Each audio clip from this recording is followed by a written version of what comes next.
Good morning everyone. क्या मेरी आवाज आ रही है सभी को? एक थंब के इशारे पर बोल दीजिए कि मेरी आवाज आप तक पहुंच रही कि नहीं। यस।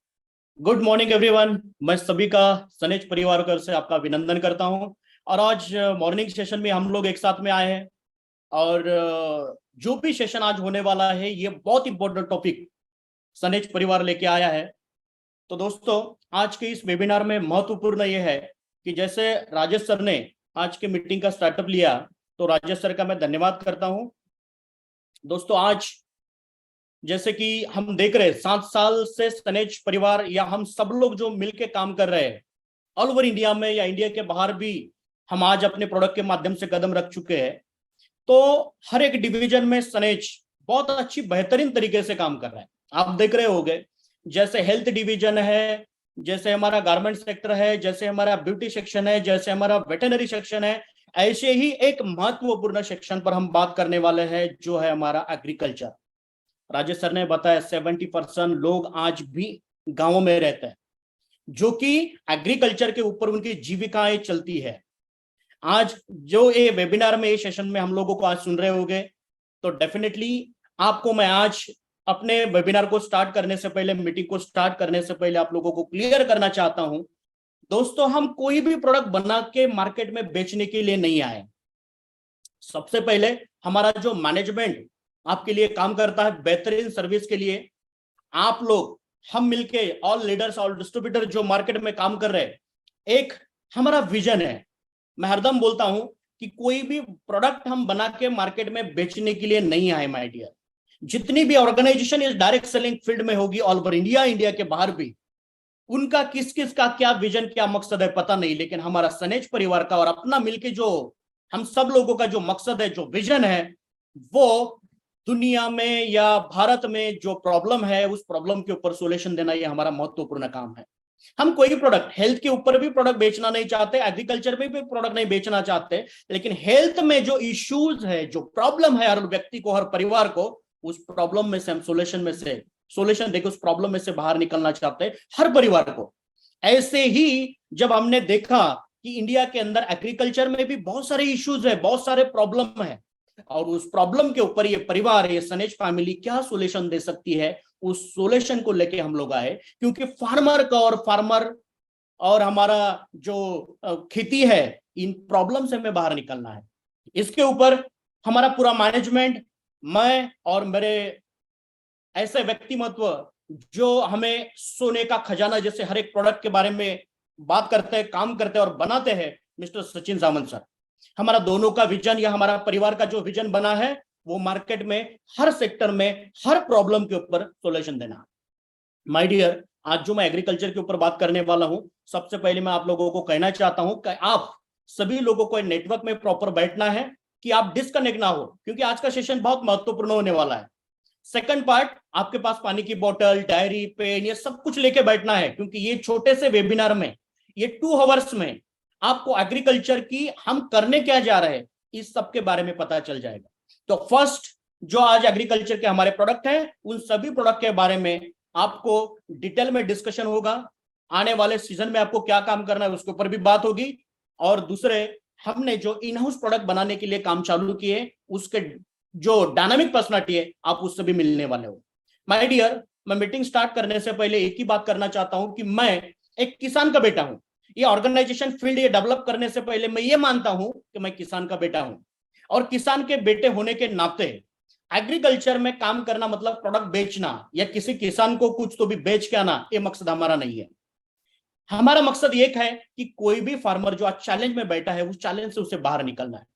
माय डियर, मैं एक स्लाइड आपको शो करना चाहता हूं, जिस पीपीटी के ऊपर मैं आपके साथ में बात करना चाहता हूं। वो पीपीटी क्या है, वो प्रेजेंटेशन मैंने जो बना है, वो पूरे दिल से बना है, क्योंकि ये इंटरनल हमारे अंदर कुछ बातें हम लोग जो मिशन के थ्रू काम करना चाहते हैं, हम सब लोग मिलके, आप और हम, एक मिशन के थ्रू इंडिया के अंदर काम करेंगे, जिसमें या एग्रीकल्चर सेक्टर में जो प्रॉब्लम हम लोगों को दिख रहे हैं या हो रहे हैं, इस प्रॉब्लम से हमें फार्मर को और हमारी खेती को बाहर निकलना है।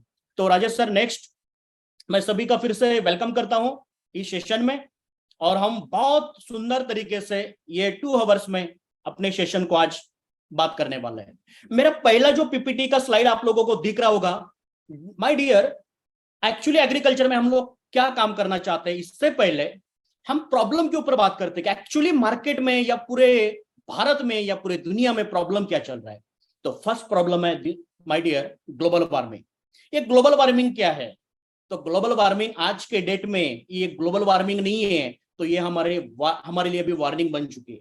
अगर हम ना सुधरे, हम ना सोचे, हम ना कुछ चेंज करें, तो माय डियर आपके पास बंगला होगा, गाड़ी होगी, आपके पास पैसे होंगे, लेकिन ये जो नेचर बदल रहा है, ये जो निसर्ग का स्वरूप बदल रहा है माय डियर, हम लोगों को मतलब जीने के लिए भी जिंदगी नहीं मिलेगी। इतनी बेहतरीन तरीके से आज इस ग्लोबल वार्मिंग ने पूरे दुनिया के ऊपर अटैक किया है।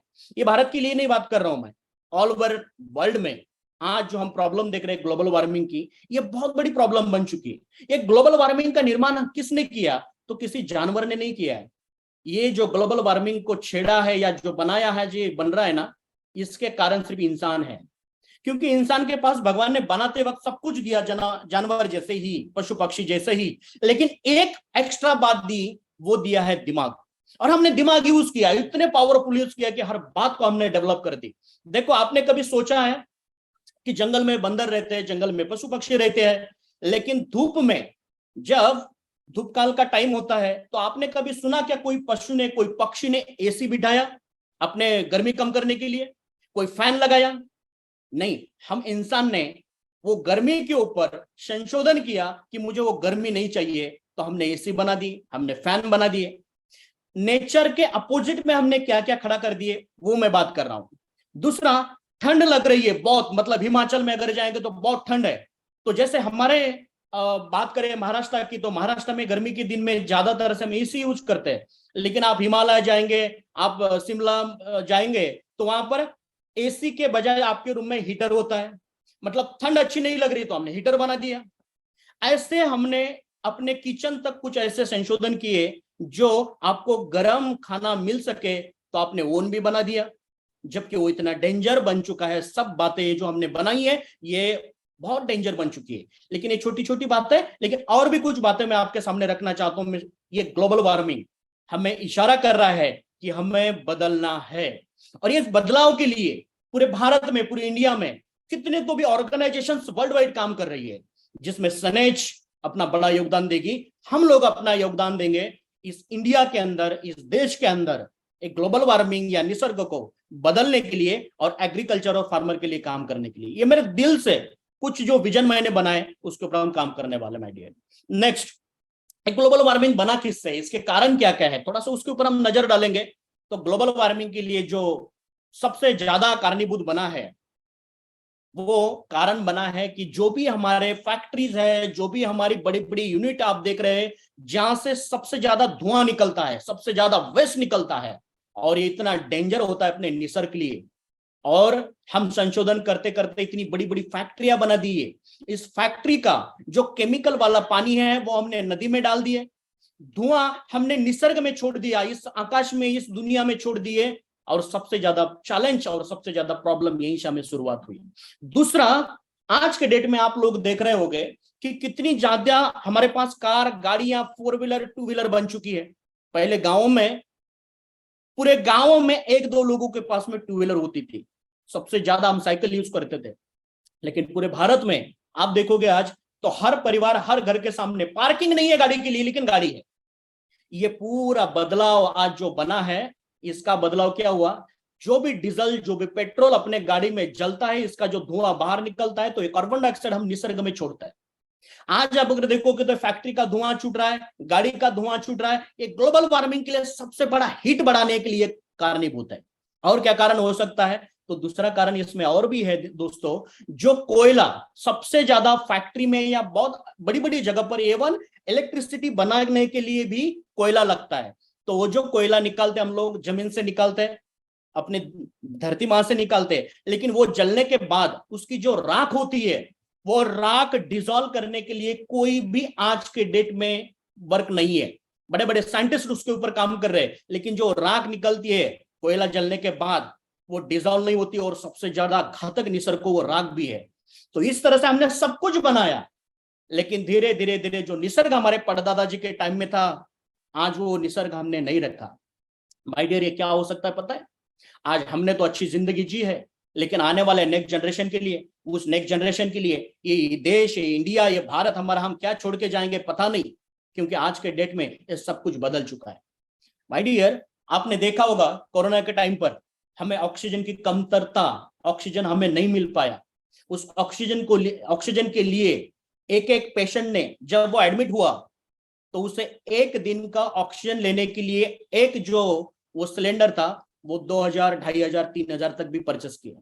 अगर ऑक्सीजन आज 2000 पर डे का ले सकते हैं तो कल का दुनिया हमने क्या बना के रखा है, ये सोचिए थोड़ा सा। प्रोडक्ट बेचना हमारा मकसद नहीं है, हमारा एम अलग है, हमारा विजन बहुत अलग है, जिस विजन पर हम दिन रात काम कर रहे हैं। और आप लोगों के लिए, मतलब फार्मर के लिए हम लोग सोल्यूशन लेके हमें आगे चलना है।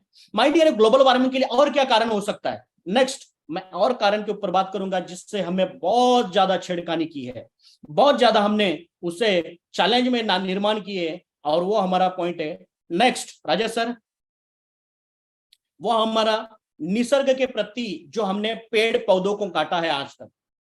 आपने देखा होगा जहां पर जंगल थे वहां पर हमने बस्ती बना दी, वहां पर हमने गांव बना दिए। पेड़ लगाने के बजाय हमने पेड़ को काटना चालू कर दिया, और कितने साल में आपने देखा होगा इतने जंगल हमने खत्म किए, इतने पेड़ हमने काटे। उसका नतीजा कोरोना ने ऑलरेडी दिखा दिया कि भाई नहीं पेड़ लगाए, नहीं आपने अगर जंगल का निर्माण किया, ना आपने अगर इसके ऊपर सोचा, तो आने वाले दिन में यह बहुत खतरनाक साबित हो सकता है मेरी पूरे दुनिया के लिए। माय डियर एसएनएच परिवार, मैं एज एन आपको सबको विनती करता हूं कि अगर सनेज परिवार में से आपका कुछ पेआउट बनता है, एक 10,000 20,000 का पेआउट बनता है, आप इनकम लेते हो, तो जो भी इनकम आप बनाओगे ना, तो उस इनकम में से 100 रुपीज का कोई भी ट्री लीजिए आप, जैसा नीम का पेड़ हो सकता है या और कोई पौधा हो सकता है, तो आपके आंगन में, आपके घर के बाजू में या आपके खेती में, जहां पर जगह मिले, साल में कम से कम 8-10 पेड़ आप लगाइए। ये मेरी रिक्वेस्ट है, और ये मैं खुद कर रहा हूं अपने खेती में, अपने आजू बाजू में। हमारा एक मिशन है कि ये पेड़ पौधों के लिए हम काम करना ही है, क्योंकि देश बचाना है, समाज के लिए काम करना है। और दूसरा, आज फार्मर भी चैलेंज में, इसके ऊपर हमें काम करना पड़ेगा। इसके ऊपर हर लोग बात कर रहे हैं, लेकिन हमें बात ही नहीं करना है, इसके ऊपर काम भी करना है माय डियर। इसलिए जो भी आज जंगल की कटाई हो रही है, जितने भी पौधों को, पेड़ को हम काट के फेंक रहे, एक मिनट भी उसके बारे में सोचते नहीं, उखाड़ के फेंक देते, काट के फेंक देते। लेकिन आज बच्चा तो भी नहीं हमें पालेगा, लेकिन माय डियर, ये पेड़ आपको जिंदगी दे सकता है। सोचिए, बिना ऑक्सीजन के हम जी सकते हैं? बिना ऑक्सीजन लिए हम क्या जिंदा रह सकते हैं? और वो ऑक्सीजन देने वाला दिन रात जो काम करता है वो हमारे पौधे करते हैं, पेड़ करते हैं। उसके बारे में हम सोचते ही नहीं है। बड़ी बड़ी बिल्डिंग, बड़े बड़े सिटी या कॉलोनी हम लोगों ने बना दी। आपने देखा होगा कई कई कॉलोनी ऐसे की जो जंगल में बना दी, वो सांप निकलता है उस घर में, वो सांप को पकड़ते या मारते हैं, कोई और पशु पक्षी आ जाते हैं तो बोलते हैं अरे ये कहां से आ गए, अरे ये कहां से नहीं आए, हम कहां से आए, उनको पूछना चाहिए। आप सोचिए ना, हम गए उनके घरों में, जो उनके घर थे, उनके एरिया था, उस एरिया में हमने एंट्री की है। तो आज ये जो पॉपुलेशन बढ़ रहा है, ये जो हमारे देश की कंट्री की, हमने जो अभी फर्स्ट क्रमांक के ऊपर अपने कदम रख दिए, चाइना से भी आगे निकलना चाहते हैं, कल सोचो आप रहने के लिए जगह होगी क्या? और ये नहीं होगी तो आप पेड़ पौधे काटेंगे, आप जंगल की तरफ बस्तियां बढ़ाएंगे, लेकिन ये इतना डेंजर होगा हमारे निसर्ग के लिए, इतने अपने जिंदगी के लिए भी इतना डेंजर होगा कि आप सोच नहीं सकते। माय डियर, मेरा दिल से कहना होगा कि पेड़ पौधे लगाने के लिए हमें काम करना है। नेक्स्ट, और क्या चैलेंज हमें इस ग्लोबल वार्मिंग के लिए, जो आज बहुत डेंजर और घातक बन चुका है, इसके इफेक्ट क्या है, इसके ऊपर भी मुझे बात करना है 5-10 मिनट। और उसके बाद में हम ट्रेनिंग के ऊपर जाएंगे, प्रोडक्ट के ऊपर जाएंगे, प्रोडक्ट के कंटेंट के ऊपर जाएंगे। नेक्स्ट, ये सब के बात मैं इसलिए रखना चाहता हूं कि मेरे परिवार, अपने परिवार, आप लोगों को, मुझे ये समझ में आए कि हम किस मिशन के ऊपर काम कर रहे हैं, किस तरह से हम काम करना चाहते हैं, हमारा मकसद क्या है। इसके ऊपर आज पूरे मेहनत के साथ में हम लोग काम कर रहे हैं कि जो हर एक बात के लिए हम काम करना चाहते हैं। नेक्स्ट राजेश सर, पूरे जो हमने ये जंगल के लिए तोड़ने के लिए काम किए, जो जो हमने उसके लिए बर्बाद करने चालू कर दिए, इसका एक इशारा हमें क्या मिला? तो मिला हमें सुनामी। कहीं आप सुन रहे होगे कि सर सुनामी आए और शहर के शहर खत्म होने लगे, गांव के गांव बर्बाद होने लगे। ये सुनामी आई कैसे? इस सुनामी का कारण भी हम इंसान हैं, मानव हैं। माय डियर, ये सुनामी निर्माण जो हमने किए, सुनामी का जो आना है, वो ग्लोबल वार्मिंग का ही इशारा है। अगर इसे हम ना समझे, इसके हम ऊपर ध्यान न दे, तो कल हो सकता है डेंजर परिस्थिति हो सकती है। छोटी छोटी बातें, मतलब ये जो मैं देख रहा हूँ, पेड़ का काटना, बहुत ज्यादा प्लास्टिक का यूज होना, पानी का बोतल पिया आपने फेंक दिया, नदी में कितने हमने प्लास्टिक को फेंका है, न जाने हमारे गांव में अपने कितने प्लास्टिक लेके गए, वो प्लास्टिक गाय खा रही है, जानवर खा रहे हैं। हम हर एक मौत के जिम्मेदार। चाहूंगा कि ग्लोबल वार्मिंग का सबसे ज्यादा आने वाले 2030 तक इशारा लेटर मिला है कि ग्लोबल वार्मिंग का इफेक्ट अगर कम ना हुआ तो जो मेन मुंबई शहर है वो कल 2030 तक पानी के नीचे भी हो सकता है। माय डियर, ऐसे बहुत कुछ शहर है जो बेट पर बने हैं, जो समुद्र के किनारे पर बने हैं। अगर ये सुनामी जैसे या बर्फ पिघलना की बारिश हो गई तो ये इतना खतरनाक बन जाएगा हम लोगों के लिए, कितने तो भी जिंदगी बर्बाद हो सकती है। इससे सोल्यूशन के ऊपर हमें सोचना होगा और काम भी करना होगा। नेक्स्ट, ये बर्फ पिघलना आज हम लोग देख रहे हैं। दूसरा हमने क्या किया, ये जो भी एक एक बातें आज निसर्ग के परिवर्तन के लिए या चेंज के लिए या निसर्ग को छेड़ने के लिए काम की, ऐसे ही थोड़ा सा हमारे किसान ने भी सहभाग ले लिया। किसान ने अगर देखे तो मैं हरदम बोलता हूँ, किसान या खेती करना, खेती क्या है, तो खेती हमें अनाज देती है, हमें फ्रूट देती है, हमें जिंदगी जीने के लिए हर वो खाना देती है। जैसे अपनी माँ आपको प्लेट में परोसती है और अपने हाथों से आपको खिलाती है, आपके पेट भरती है, ऐसे ये धरती माँ जो है ये हर कुछ अपने पेट में से उगाती है हम लोगों को जीने के लिए। लेकिन उस माँ को भी भूख लगती है। उस माँ को भूख क्या लगती है, जब आपने गेहूं लिया, जब आपने दालें ली, जब आपने फ्रूट लिया, तो हर एक विटामिन, हर एक कंटेंट आपके शरीर के लिए बहुत महत्वपूर्ण है, जो हर वो भूमि से हम लोग लेते हैं, उस जमीन से लेते हैं, उस माँ से उगाते हैं। और हमने क्या उसे रिटर्न दिया। जब पहले मेरे परदादा जी खेती करते थे तो होता क्या था, तो हमारे घर के सामने कम से कम 20-25 गायें होती थी, गाय का झुंड होता था। खेती भी हम लोग करते थे तो ट्रैक्टर की बजाय हम लोग बैलों से खेती करते थे। तो होता क्या था, तो जो वो गाय का या बैल का जो गोबर निकलता था, जो गोमूत्र निकलता था, वो खेती का हमारे जमीन का अन्न है, खाना है, वो जमीन को मिलता था। स्लरी बनाते थे हम लोग, जो भी वेस्ट है, मतलब खेती का भी जो वेस्ट बचा है उसे हम लोग सड़ाते थे और वो जमीन में देते थे खाद के स्वरूप में। लेकिन बदलाव क्या हुआ, हमने धीरे धीरे खेती को एक अलग टेक्निकल पॉइंट पर लेके आए। और ठीक है, कालानुरूप चेंज होना, लेकिन इतना कुछ बदलाव हो गया कि आज उसी बैल की जगह हमारे ट्रैक्टर ने ले ली। बैल हमारे घर के सामने न रहे, गायें भी नहीं रही, क्योंकि कोई करने के लिए नहीं, तो आपने बेच डाली। फिर हुआ क्या, तो माँ को भूख लग रही है, धरती माँ को भूख लग रही है, हमारे जमीन को भूख लग रही, खेती को भूख लग रही, तो हम क्या करते हैं, तो खेती को भूख लगी, उसने किया कि मुझे खाना चाहिए, तो हमने क्या किया, फेंका वहां पर डीएपी, हमने फेंका फर्टिलाइजर, केमिकल, हमने बड़े बड़े स्प्रे ला दिए। उसे भूख लग रही है, हम क्या फेंक रहे हैं, जैसे मुझे बुखार हुआ है, मुझे बहुत ज्यादा बुखार है, तो बुखार कम होने के लिए डॉक्टर मुझे क्रोसिन या कोई टैबलेट देता है, क्योंकि वो बुखार जल्दी से कम हो। लेकिन उसके बाद मुझे बुखार से कम होते होते अगर मैं रिलीफ होना चालू हुआ, वैसे ही मुझे भूख लगना चालू हो जाती है, मैं माँ को खाना मांगता हूं या मैं अपने फैमिली में खाना मांगता हूं, तो मुझे प्लेट में खाना मिलता है। ऐसा तो नहीं होता है कि उस प्लेट में भी आपको क्रोसिन मिले, उस प्लेट में भी आपको टैबलेट मिले। ये होगा तो क्या होगा, हम 8 दिन के 1 महीने के ऊपर जिंदगी को जी नहीं पाएंगे, मर जाएंगे, खत्म हो जाएंगे। आपने सोचा अगर हम मर सकते हैं, तो फिर ये जमीन माँ जो मांग रही है, भूख लग रही है, वो जो मांगती है, उसे उसका अनाज ना देते हुए, उसका खाना ना देते हुए, हमने फर्टिलाइजर, केमिकल और स्प्रे का इतना मार कर दिया कि वो माँ तड़प रही है। अभी वो सोच रही है, वो बिलक रही है, वो बोल रही है, वो जुबान से नहीं बोल पाती, लेकिन वो अपना स्वरूप दिखा रही है। वो स्वरूप क्या हो रहा है, तो पंजाब हरियाणा साइड में अगर कुछ सेक्टर में आप जाएंगे तो आज वो जमीन बंजर बन चुकी है।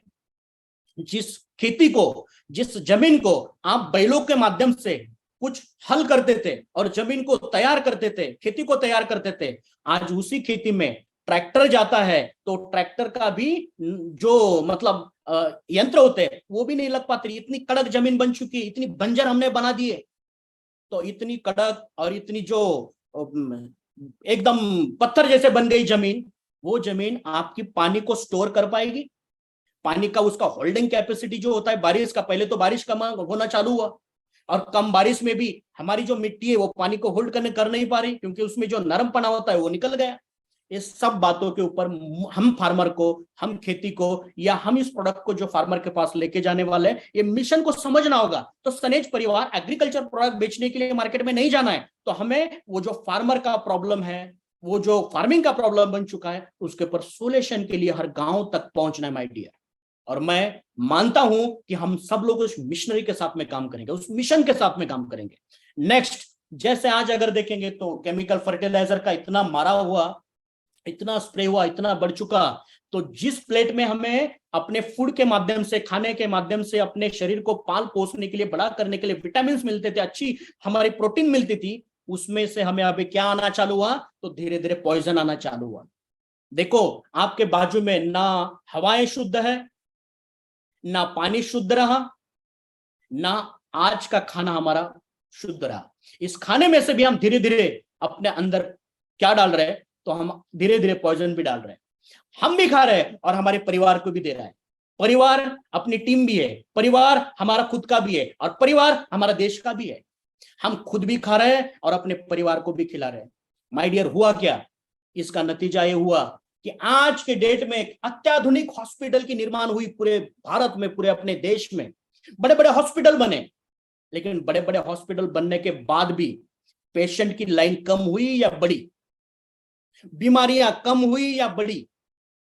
सोचना है। अगर इतने बढ़िया टेक्निकल हॉस्पिटल बने, इतनी बड़ी बड़ी दवाइयां बन चुकी है, तो बीमारियां कम होनी चाहिए या बढ़नी चाहिए? और आज के डेट में अलग ही हो रहा है। इतने बड़े बड़े हॉस्पिटल बनने के बाद, इतनी सुविधा बनने के बाद भी वो हॉस्पिटल की भीड़ न कम होते हुए दिन रात बढ़ रही है, पेशेंट बढ़ रहे हैं। इसका कारण क्या? तो हवा, पानी और मेरा फूड, ये पूरा पॉइजन में मिल चुका है। इससे नतीजा ये हुआ कि 2020 का आंकड़ा मैं बता रहा हूं कि हाँ, कैंसर के पेशेंट कितने हुए हैं। कैंसर का पेशेंट का 2021 का आंकड़ा क्या बोल रहा है, 22-23 का क्या होगा, गूगल पे जाके सर्च करिए। ये जो कैंसर फार्मिंग है ना, ये कैंसर केमिकल फार्मिंग आपके गांवों में, आपके दरवाजे तक दस्तक दे चुकी है कि मेरे भाई आप सोचो, सुधरो। अगर नहीं सुधरे तो आपके हर एक घर में कल कैंसर डिटेक्ट निकल सकता है। और माय डियर, जब कैंसर डिटेक्ट होता है तो चांसेस 100% होते हैं कि आप रिकवर नहीं कर पाओगे। कुछ होने के बाद बदलना, लेकिन कुछ होने के लिए ना हो, इसके लिए काम करना, ये सनेज परिवार और हम सब मिलकर काम करें माय डियर। दूसरा, हार्ट अटैक। ये पहले हम बहुत कम सुनते थे, लेकिन आज 25 साल की उम्र में, 20 साल की उम्र में, अरे सर वो आज चाय पीते पीते उसको अटैक आया और वो खत्म हो गया, मर गया सर। चाय पीते पीते 30 की 25 की उम्र में ये अटैक इतना पावरफुल, ये सब क्यों हो रहा है? इसका एक ही माध्यम है, जो प्लेट में हम अनाज बना रहे, जो हम आज अपने परिवार के लिए बो रहे हैं, जो बना रहे, वो माय डियर केमिकल से भरा प्लेट बना हुआ है। ये अटैक का, हार्ट अटैक का, ऐसे ही और कुछ बहुत सारी बीमारी है, बीपी है, शुगर है, नेक्स्ट हर एक का गूगल पे जाइए, आप सर्च करिए हमने क्या क्या किया है। और दूसरा सर्च कीजिए कि आज इस जमीन को जो मैंने आपके सामने रखा है ना, ये जमीन है ना, जैसे हमने खाना खाया और वो हमारा शरीर उसे ऑब्जॉर्ब नहीं कर पाता, या उसे ले नहीं पाता, उसके कंटेंट नहीं ले पाता, उसका हजम नहीं होता, उसका पचन नहीं होता है, ऐसे ही जमीन ये मिट्टी बन चुकी है। हम दे रहे हैं लेकिन वो ले नहीं पाती, अपने पौधों को भी दे नहीं पाती, क्योंकि वो मरने की कगार पर निकल चुकी है। आप देख रहे होंगे कि आज पूरे दुनिया के अंदर, पूरे वर्ल्ड के अंदर 75% मिट्टी जो है वो खराब हो चुकी है, खराब बनती जा रही है। और माय डियर, ऑल वर्ल्ड में आप देखिए ना, पूरी दुनिया में ये संसार जो बना है, पूरी दुनिया जो बनी है, पृथ्वी जो बनी है ना, ये पृथ्वी के ऊपर सबसे ज्यादा अगर कुछ ये लैंड पर होगा तो सबसे ज्यादा फॉरेस्ट डिपार्टमेंट है, सबसे ज्यादा जंगल है, सबसे ज्यादा पानी पानी है। आप देखो, समुद्र का भाग सबसे ज्यादा है, मतलब समुद्र है, पानी है, दूसरा पेड़ है, जंगल है, बर्फ का प्रदेश है, जो हम पत्थर बोलते हैं ना, खड़क, वो पत्थर का प्रदेश है। जो उपजाऊ जमीन है वो कुछ परसेंट के लिए है वर्ल्ड में, कुछ परसेंट के लिए, और उसे भी हमने खराब करना चालू कर दिए। तो हो सकता है कल 10 साल के बाद में अनाज ना मिले, फूड ना मिले। जैसे आज पानी के बोतल हम लोग पीते हैं, क्योंकि बाहर का पानी अच्छा नहीं है, इसलिए आप बोतल पर आ गए, पानी के बिस्लरी पर आ गए। ऐसे ही कुछ कल हो सकता है कि हमें अच्छा फूड ना मिले और पैकिंग का कुछ फूड बन जाए। माय डियर, सोचना पड़ेगा। 75% आज जमीन, अपनी मिट्टी खराब हो चुकी है, बनती जा रही है। दूसरा, आज जितनी भी खेती की मिट्टी बची है वो 45-50% साल जो कल आगे मौजूद रहेगी नहीं, हम बोल नहीं सकते। ये सब हम मानव की करामत है, ये सब हमने ही किया है और इसे हम ही रिकवर कर सकते हैं। बस सनेज परिवार का मकसद जो है वो बहुत अलग मकसद है। नेक्स्ट, ये मकसद हमारा, हम क्या लेके चल रहे हैं, तो ये मकसद, ये जो फार्मर बैठा है ना सोच के, फुल टेंशन में है, अभी प्रॉब्लम में है, तो सनेज परिवार काम करेगा, हम लोग काम करेंगे, इन्हें इस टेंशन से बाहर निकालना है, इन्हें इस प्रॉब्लम से बाहर निकालना है। हम कर क्या सकते हैं, तो हम पौधे लगा सकते हैं, सबको लगाना है। दूसरा, ये जो केमिकल फार्मिंग अभी हो रही है, नेक्स्ट ये केमिकल फार्मिंग जो हो रही है, इसे कन्वर्ट करना है हमें ऑर्गेनिक फार्मिंग में। ये हमारा विजन होना, हमारा मिशन होना है। ये जो मिट्टी आपको दिखाया मैंने, जो आपको फसल या टेंशन वाला फार्मर दिखाया, इनको हमें इस प्रॉब्लम से बाहर निकालना है आइडिया, और मिलकर हम लोगों को काम करना है इस पूरे भारत के अंदर। दूसरा, ये फार्मर आत्महत्या जो है ना, सुसाइड जो आज हम लोग देख रहे हैं, हर फार्मर सुसाइड कर रहा है। क्यों? क्योंकि इल्ड जो है, वो ग्रोथ जो है ना फार्मिंग की, वो निकल नहीं पा रही। वो जो खर्चा करता है, वो जो अपने खेती के लिए इन्वेस्टमेंट करता है, वो भी उसका रिकवर नहीं हो पाता। ये सब बातों के ऊपर फार्मर की इनकम न होने की बजाय वो सुसाइड करता है। आज इस फार्मिंग को, इस फार्मर को हमें कन्वर्ट करना है ऑर्गेनिक फार्मिंग के लिए। माय डियर, हम उसके लिए आपको सब टूल्स जो है, सब गाइडलाइन जो है, सब प्रोडक्ट जो है, वो सनेज परिवार आपके हाथों में सुंदर तरीके से बना के आप लोगों के हाथों में देगी। बस एक ही करना है, हर डिस्ट्रिक्ट और हर तहसील के ऊपर सोचना है, हर गांव की तरफ निकलना है। क्योंकि गांधी जी ने उस टाइम में बोला था, अगर देश को बचाना है, देश को अगर, भारत को अगर, उसी भारत को बरकरार रखना है, तो गांव की तरफ कदम बढ़ाओ, शहर की तरफ नहीं। आज वक्त आ चुका है कि हमें गांव की तरफ कदम बढ़ाना है। माय डियर, इस आत्महत्या को, इस सुसाइड फार्मिंग को हमें वो भी रोकना है, और हम जरूर उसके लिए काम करेंगे। कितना % काम हो सकता है पता नहीं, लेकिन हम डेडिकेशन के साथ में काम करेंगे, दिल से, अंतरात्मा से इस फील्ड के लिए हमें काम करना है। नेक्स्ट, आत्महत्या जो आज बढ़ती देख रहे हैं। दूसरा, हम देख रहे हैं कि मैंने जो बोला कि फूड में क्या है, आज कुछ भी नहीं है। पूरे दुनिया में अगर देखेंगे तो परसेंटेज लेवल जो कुपोषित का है, जो अच्छा खाना न मिलने की वजह से, ये जो आज हमारे देश में ये सबसे ज्यादा परसेंटेज लेवल है, आप निकालना। क्योंकि मैं हरदम बोलता हूं कि जमीन और मिट्टी में भी कुछ नहीं है, तो पौधों में कहां से आएगा? पौधों में ही नहीं है तो हमारे प्लेट में, अनाज में कहां से आएगा? और प्लेट में ही नहीं है तो मेरे शरीर में कहां से आएगा मेरे भाई? सिर्फ भूख मिटाना, खाना खाना, इसके लिए हम खा रहे हैं, लेकिन उस खाने से क्या मिल रहा है? जब हमारे परदादा जी थे उस जमाने में, जब मैं बचपन में था, तो एक प्लेट अगर मैंने पालक की खाई है, मेरे परिवार में बनी है, तो हमारे शरीर के लिए जितनी भी आयरन की कमतरता होती थी, वो डेफिनेट पूरा फिनिश होता था, वो पूरा आयरन मिलता था। लेकिन आज के डेट में आपने अगर 50 गड्डी भी वो पालक की खा ली, तो वो आयरन की आपको नहीं मिलेगी। क्यों? क्योंकि जमीन में ही नहीं है तो मेरे प्लेट में कहां से पहुंचेगी, और प्लेट में नहीं आए तो मेरे बॉडी में कहां से आएगा? ये सोचना बहुत जरूरी है। पूरे दुनिया में इस कुपोषित के ऊपर हमें सोचना होगा। जो हम फूड बनाने वाले हैं वो 100% क्वालिटी और ऑर्गेनिक के लिए हमें कन्वर्ट करना है, मिलके उसके ऊपर काम करना है। नेक्स्ट, हम जो मिशन लेके चल रहे हैं वो पहला मिशन है सेव सॉइल सेव फार्मर। ये मिट्टी को बचाना हमारे लिए बहुत बहुत जरूरी बन चुका है।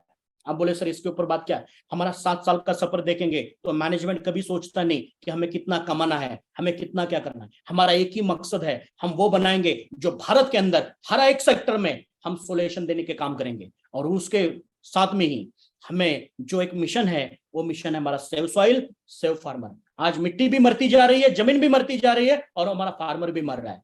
इसे हमें बचाना है, मिशन के साथ में काम करना है, और हम आप सभी को मिलकर काम करना है। नेक्स्ट, ये मिशन के ऊपर काम करते करते हमें जो रिप्लेस करना है, वो केमिकल वाला जो फूड है वो हमें टोटल रिप्लेस करना है। केमिकल वाली जो फार्मिंग है वो हमें रिप्लेस करनी है ऑर्गेनिक फार्मिंग में। और ये हो सकता है, आज भी कुछ गांव में फार्मर लोग कर रहे, जो फार्मर है ना वो लोग कर रहे हैं। अगर फार्मर कर सकता है तो हमारा ऑर्गेनाइजेशन बहुत बेहतरीन तरीके से कर सकता है। और ये करने के लिए आपको गाइडलाइन, आपको एजुकेशन, आपको ट्रेनिंग, आपको सेमिनार जो भी है वो सब ये ऑर्गेनाइजेशन प्रोवाइड करेगी। यहां तक कि वो प्रोडक्ट भी आपको ऑर्गेनाइजेशन प्रोवाइड करेगी। लेकिन आने वाले जो डिस्ट्रिक्ट है, तहसील है, गांव तक है, कदम आपको रखना है माय डियर। उस कदम को, उस पैर के लिए ताकत बना देना, ये हमारा मकसद रहेगा मैनेजमेंट का, लेकिन चलना आपको है। नेक्स्ट, ये रिप्लेस ऑल केमिकल को जो हम लोग करने जा रहे थे, उसमें से मेरा एक वर्ड है, हमने 2020 में जागरी पाउडर को लॉन्च किया था मार्केट में, जिसके ऊपर क्लियर लिखा था, क्या लिखा था तो केमिकल फ्री जागरी पाउडर। आज के डेट में सनेज ने जो जागरी पाउडर आपको दिए है, ये जागरी पाउडर आपको 100% ऑर्गेनिक वाला है। अगर हम जागरी पाउडर ला सकता है, अगर हम एथिकल डिवीजन के प्रोडक्ट ला सकते हैं, अगर इतने सारे प्रोडक्ट में हम अपडेट कर सकते हैं जो डायरेक्ट सेलिंग ने किसी भी कंपनी ने, किसी भी ऑर्गेनाइजेशन नहीं किया, वो अगर सनेज कर सकते हैं, तो माय डियर हम ऑर्गेनिक वाला आपको चने की दाल नहीं दे सकते, ऑर्गेनिक वाला गेहूं नहीं ला सकते, ऑर्गेनिक वाले तूर दाल नहीं ला सकते, ऑर्गेनिक वाले गेहूं से बनी आपको कुकीज नहीं दे सकते, आपको बिस्किट नहीं दे सकते। यहां तक कि जो ऑयल आपके आपके घर में यूज हो रहा है, वो ऑयल को रिप्लेस करके हम जो ऑयल है नेचुरल ऑयल, वो नहीं ला सकते, नहीं बना सकते, हर कुछ बना सकते हैं। और सनेज ने 7 साल में प्रूव किया कि हम वो कर सकते हैं। कैसे कर सकते हैं हम लोग? तो इसके लिए हम एक ऑर्गेनिक फार्मिंग की एक ग्रुप बनाने वाले हैं, जो गट खेती बोलते हैं या ग्रुप फार्मिंग बोलते हैं। ये ग्रुप रहेगा, एक गेहूं का ग्रुप बनाएंगे, एक तुअर के लिए ग्रुप बनाएंगे, एक चना के लिए ग्रुप बनाएंगे। माय डियर, आने वाले 2024 तक, दीपावली के टाइम तक, 2024 के दीपावली तक आपको अपने जो शॉपी है ना, सनेज के जो शॉपी हमने बनाई है, फ्रेंचाइजी हमारी जो है, उस फ्रेंचाइजी में अगर आपको हेल्थ प्रोडक्ट मिलते हैं, आपको ब्यूटी के प्रोडक्ट मिलते हैं, आपको वहां पर फूड प्रोडक्ट मिलते हैं, लेकिन 2024 में आपको ऑर्गेनिक के गेहूं, दालें, चावल, ये हम लोग आपके लिए ला रहे हैं। हमारा मकसद है कि ये ग्रुप फार्मिंग करके जो हमारे फार्मर ने जो बनाया हुआ अनाज रहेगा वो परचेस करेंगे उस तहसील से। सेकंड थिंग, उस फार्मर को हम लोगों ने क्या किया, मार्केट यूटिलाइज उन्हें बना के दिया। एक ही सवाल होता है फार्मर का कि चलो सर हम केमिकल से ऑर्गेनिक में कन्वर्ट होते हैं, लेकिन ऑर्गेनिक में कन्वर्ट होने के बाद वो जो हम बनाएंगे, फसल बनाएंगे, वो बेचने के लिए हमें मार्केट कहां मिलेगा? तो मार्केट हम परचेस करेंगे, और वो परचेस करने के बाद फार्मर को एक ताकत मिलेगी। दूसरा, हमारे हर जो डिस्ट्रीब्यूटर आज बैठे, हमारे जो हर आज लीडर बैठे, इन्हें हेल्दी और क्वालिटी फूड मिलेगा, खाना मिलेगा। ये सनेज परिवार का सोच और समझ है। माय डियर, इस फार्मिंग के लिए हमें काम करना पड़ेगा। दूसरा हमने हनी भी लाए, हनी भी लॉन्च किया था हमने, लेकिन आने वाले 2024 तक जो हनी मिलेगा आपको, वो भी ऑर्गेनिक का हनी रहेगा। ये सब हम प्लानिंग कर रहे हैं। हर एक फूड में, हर एक कॉर्नर घर का जो आपको रहेगा ना, एवन हल्दी है, तो आने वाले टाइम में हम लोग हल्दी का भी ऑर्गेनिक एक ग्रुप बना रहे हैं, जिसमें आप देखना कुरकुमियन का जो परसेंटेज लेवल रहेगा वो हायर लेवल रहेगा। दिया हमने जो बोला है वो किया आज तक। आज ये सब कुछ चैनल हम लोग बना रहे, हर एक डिस्ट्रिक्ट के लेवल पर हम ग्रुप के फार्मिंग जो बनाने वाले हैं, उसके ऊपर हम आने वाले 2-3 महीने के बाद में काम स्टार्ट कर रहे हैं। लीगल हमने प्रोसेस का चालू कर दिए। आने वाले 2024 में आपके लिए हेल्दी फूड और पूरा ऑर्गेनिक फार्मिंग का निर्माण करना, इंडिया के तरफ हम लोग बड़ा कदम रखने जा रहे हैं। नेक्स्ट माय डियर, बस आपके आपके जो आपने मूवमेंट की है, जो आपने सनेज परिवार को चॉइस किया है, जो आपने सनेज परिवार का एक हिस्सा बने हैं आप, तो मैं ये सोचता हूं कि एक मिशन के साथ में हम लोग काम करेंगे। पैसा तो आएगा ही आएगा। मैं ये बोलता हूं कि जो भी पैसा मिल रहा है आज तक, जिस कंपनी भी इनकम नहीं मिला होगा, जिस कंपनी में पैसा नहीं मिला होगा, उसमें सनेज ने आप लोगों को पैसा दिया, आप लोगों को करियर दिया है। माय डियर, पैसे की बात छोड़ो, लेकिन पैसा एक बाय प्रोडक्ट रहेगा हमारे लिए, लेकिन काम वो करना है जो समाज के लिए, जो देश के लिए, जो फार्मर के लिए, या अपने पूरे वर्ल्ड के लिए हम कुछ अच्छा दे सके। हम इस दुनिया से निकलने के बाद भी ये ऑर्गेनाइजेशन काम करता रहेगा, सालों साल काम करता रहेगा, जनरेशन टू जनरेशन काम करता रहेगा, लेकिन वही बातें करेगा जो नेचर के लिए अच्छी रहेगी, जो समाज के लिए अच्छी रहेगी, जो देश के हित में रहेगी। माय डियर, आप ये जो मैंने आपके सामने रखा, ये पूरे दिल से कुछ वर्ड आपके सामने रखे मैंने। कुछ बनाना और आपके लेक्चर देना इसके लिए मैं नहीं आया। मैं आया इसलिए था कि मुझे वो विजन और वो मिशन आपके साथ में रखना था। बस इसी मिशन को कनेक्ट करते हुए हमारे जो एग्रीकल्चर प्रोडक्ट है, जिस प्रोडक्ट के माध्यम से हम ऑर्गेनिक फार्मिंग को कन्वर्ट करने वाले हैं, उस सेशन के ऊपर हम लोग चलते हैं। और उस सेशन के लिए लेने के लिए अपने जो टेक्निकली और ट्रेनिंग प्रोग्राम जो डेवलप किए हैं, या हर नॉलेज खेती के बारे में हो, फार्मिंग के बारे में हो, या ऑर्गेनिक के बारे में हो, या अपने प्रोडक्ट के बारे में हो, डेप्थ रखने वाले जिन्होंने इस प्रोडक्ट को डेवलप किया है, ऐसे डायनामिक पर्सनालिटी, उन्हीं से हम अपने प्रोडक्ट के बारे में कंटेंट वाइज, प्रोडक्ट वाइज किस तरह से यूज करना है, जो भी सवाल रहेंगे उसके ऊपर भी बात करेंगे। तो मैं उनको अगले सेशन के लिए इन्वाइट करता हूं।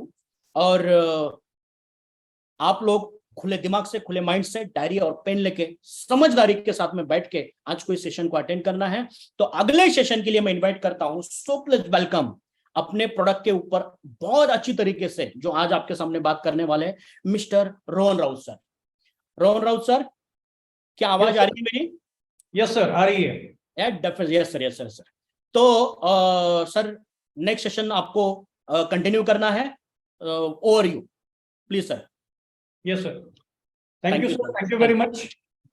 अभी उसी रिदम को कंटिन्यू करते हुए, सर के रिदम को कंटिन्यू करते हुए, सर ने जैसे बोला कि बदलता वातावरण जो हमने जो इतना खराब किया है उसका क्या कर सकते हैं हम, वो बदलते वातावरण में हमें हमारे प्रोडक्ट को हम कैसे प्रमोट कर सकते हैं, हम किसान को कैसे सजेस्ट कर सकते हैं कि आप अच्छे से खेती करो। ये कुछ चीजों को हमें अभी समझना पड़ेगा। अभी आप मुझे ये बताइए कि आप ये सोचिए कि हमने इतने सालों से केमिकल फार्मिंग कर रहे हैं, केमिकल डाले जा रहे हैं। जो ग्रीन रिवॉल्यूशन आया उसके बाद हमने, पहले तो किसान के खेत में अधिकारी जो है वो यूरिया फेंक के भाग जाते थे क्योंकि किसानों को वो अच्छा नहीं लगता था। पर जैसे जैसे किसानों को समझ में आ गया कि वो दिखने वाली चीज जैसे समझ में आ गई कि अरे ये तो बहुत हरा हो रहा है, अरे ये तो फसल मेरी बढ़ रही है, तो किसानों ने वो एक्सेप्ट करना शुरू किया। पर दोस्तों, उसके कारण क्या हुआ? अब मैं थोड़ा सा अगर साइंटिफिक भाषा में अगर बोलने जाऊं तो जैसे नाइट्रोजन बढ़ा वैसे मैग्नीशियम कम हुआ, कोबाल्ट कम हुआ, और आज के जो कुछ भी रिसर्चेस सामने आ रहे हैं वो ये बता रहे हैं कि उस वजह से कैंसर का भी प्रमाण बढ़ा है। सर ने जो भी फिगर्स बताई दोस्तों, वो जो फिगर्स है, आज अगर आप कैंसर हॉस्पिटल अगर जाएंगे तो आपको छोटे छोटे बच्चों को भी कैंसर दिखेगा। कब था ये कैंसर छोटे बच्चों को? आज 20 साल पहले की ही बात कीजिए, आप 2000 के पहले की ही बात आप मुझसे कीजिए, कब था वो? नहीं था। तो ये नेचर के जो प्रॉब्लम्स का जो सॉल्यूशन है ना, वो सिर्फ और सिर्फ नेचर के ही पास है। इसीलिए आज जो मैं आपको प्रोडक्ट्स के बारे में बताने वाला हूं वो प्लांट को न्यूट्रिएंट अवेलेबल कर देने वाले सारे प्रोडक्ट के बारे में हम बात करने वाले हैं। नेक्स्ट। तो ये सारी जो चीजें हैं, ये इसे हम बोलते हैं कि एग्रीकल्चर का एक नया इरा, ऑर्गेनिक फार्मिंग। ऑर्गेनिक फार्मिंग हम 50 साल पहले करते थे, 40 साल पहले करते थे, पर ये हमें एक नई पहचान आज एक लेके जानी है। क्यों? क्योंकि केमिकल्स डालने के वजह से आज इतनी ज्यादा जमीन खराब हुई है दोस्तों। जो हमारे परदादाओं के तरफ से हमें जमीन मिली है, क्या वही है वो जमीन? नहीं है। आज हमें वो जमीन को अभी बदलना पड़ेगा। जैसे किसी इंसान को कोई व्यसन लगता है और उसको छुड़ाने के लिए हमें बहुत प्रयास करना पड़ता है, वैसे ही हमें हमारे जमीन को बदलने के लिए थोड़ा तो प्रयास करना बनता है। तो उसके लिए हम सनेज के परिवार से जो कोई भी डिस्ट्रीब्यूटर, लीडर, इनके थ्रू हमने प्रोडक्ट पहुंचाया है, किसान, मैं बोलता हूं दोस्तों कि काफी सेटिस्फाइड रहे हैं। आज इतने सालों से हम किसानों को प्रोडक्ट दे रहे हैं और सच में बोलता हूं कि मन प्रफुल्लित हो जाता है जब कोई किसान बोलता है कि हाँ, सनेज के प्रोडक्ट यूज करने के वजह से हमारे जमीन में फर्क हुआ। नेक्स्ट। हमारे प्रोडक्ट, हमारे फसल में बदल हुआ। नेक्स्ट। तो ऐसे कुछ बहुत सारे, एक बहुत तगड़ा प्रोडक्ट लेके हम मार्केट में उतरे, कुछ प्रोडक्ट लाइन लेके उतरे हैं। उसमें से हमारा सबसे बेस्ट प्रोडक्ट है सॉइल केयर।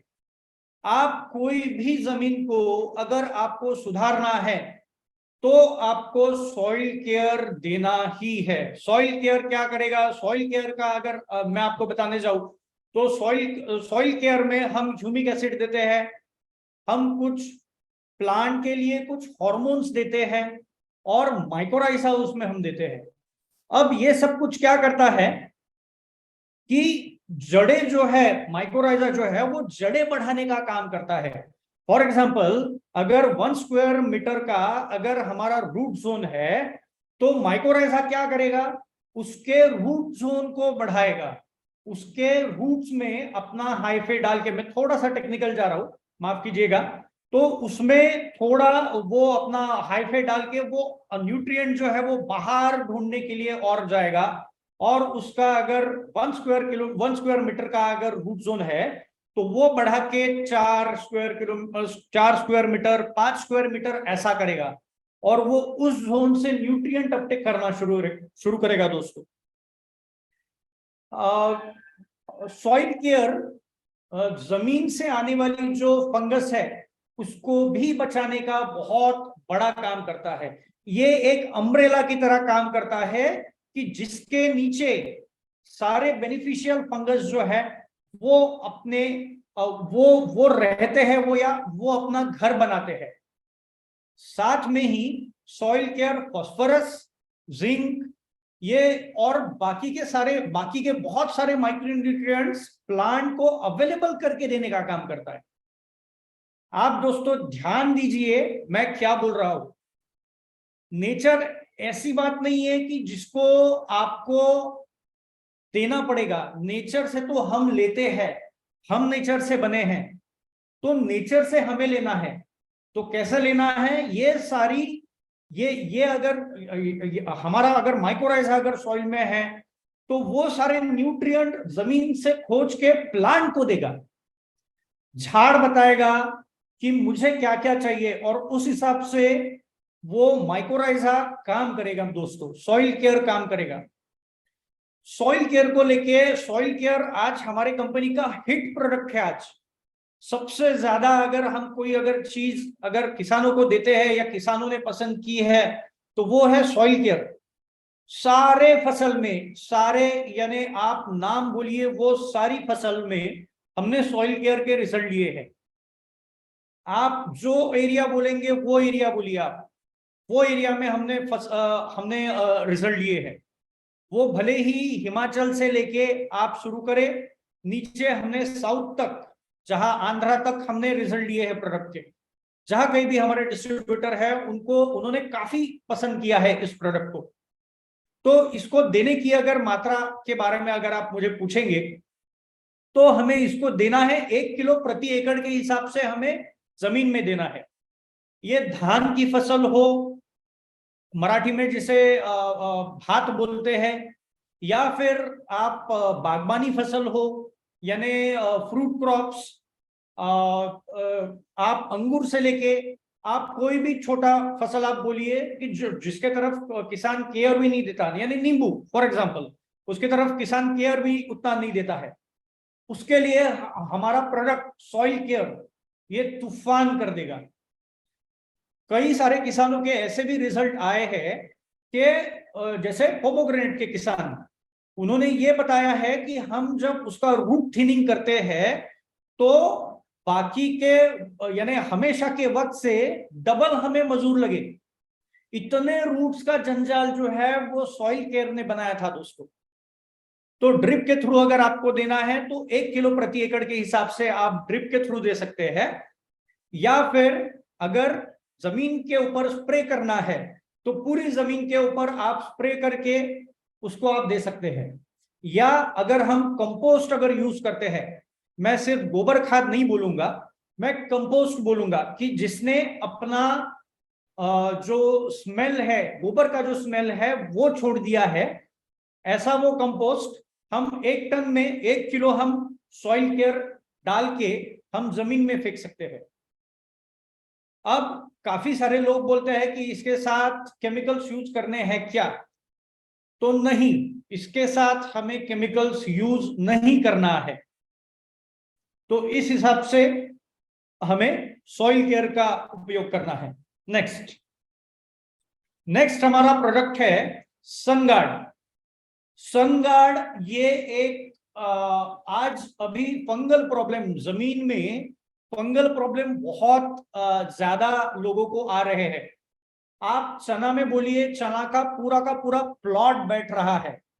आप बाकी की बड़ी बड़ी फसलें बोलिए, वो मर रोग, जैसे पोमोग्रेनेट में मर रोग आ रहा है, धान में फंगल प्रॉब्लम आते हैं, चावल में फंगल प्रॉब्लम आते हैं जब फसल खड़ी रहती है तो उसके लिए सनगार्ड दोस्तों बहुत ही कारगर प्रोडक्ट यूज हुआ है।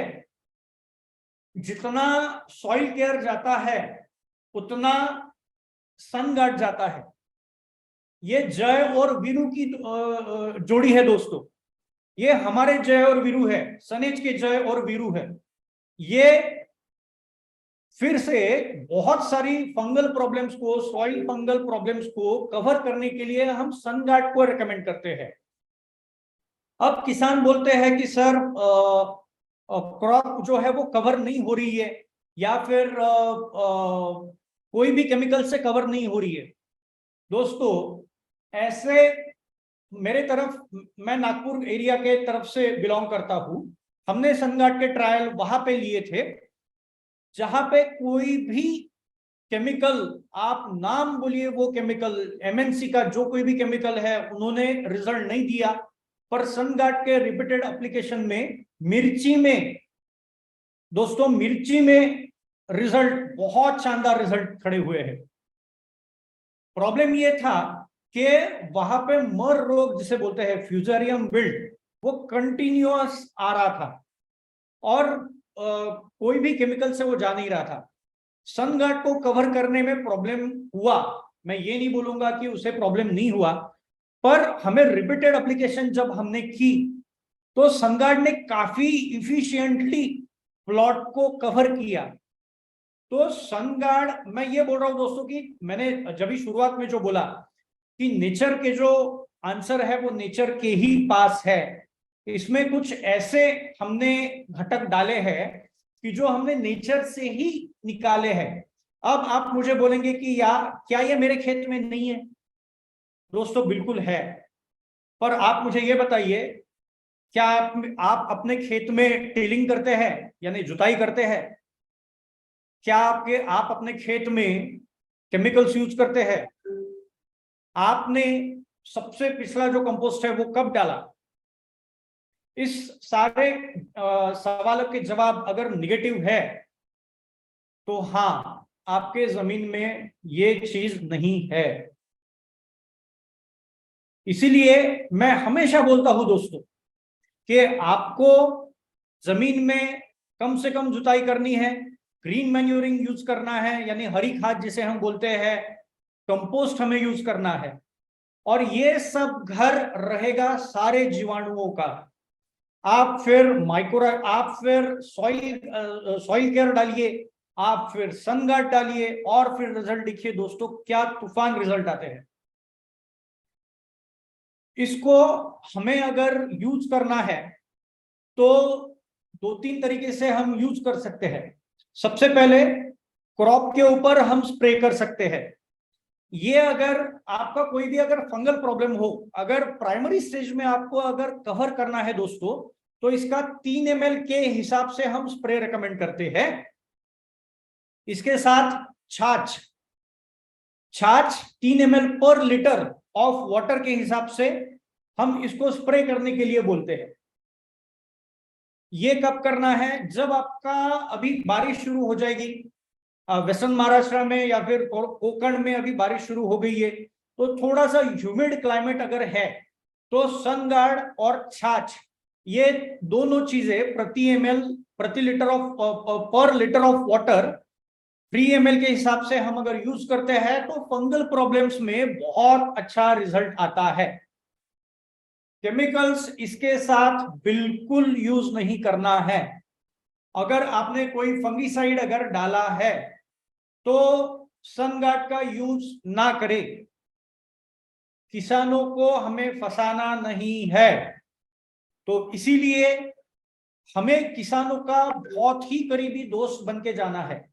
हमें हमेशा किसानों के बारे में सोचना है, और इसीलिए मैं बोलता हूं कि जब अगर फंगीसाइड अगर किसी फार्मर ने यूज किया है तो उसे बोलना पड़ेगा कि भैया आप कम से कम 21 दिन आप सनगार्ड का स्प्रे ना करें या जमीन में ना दे।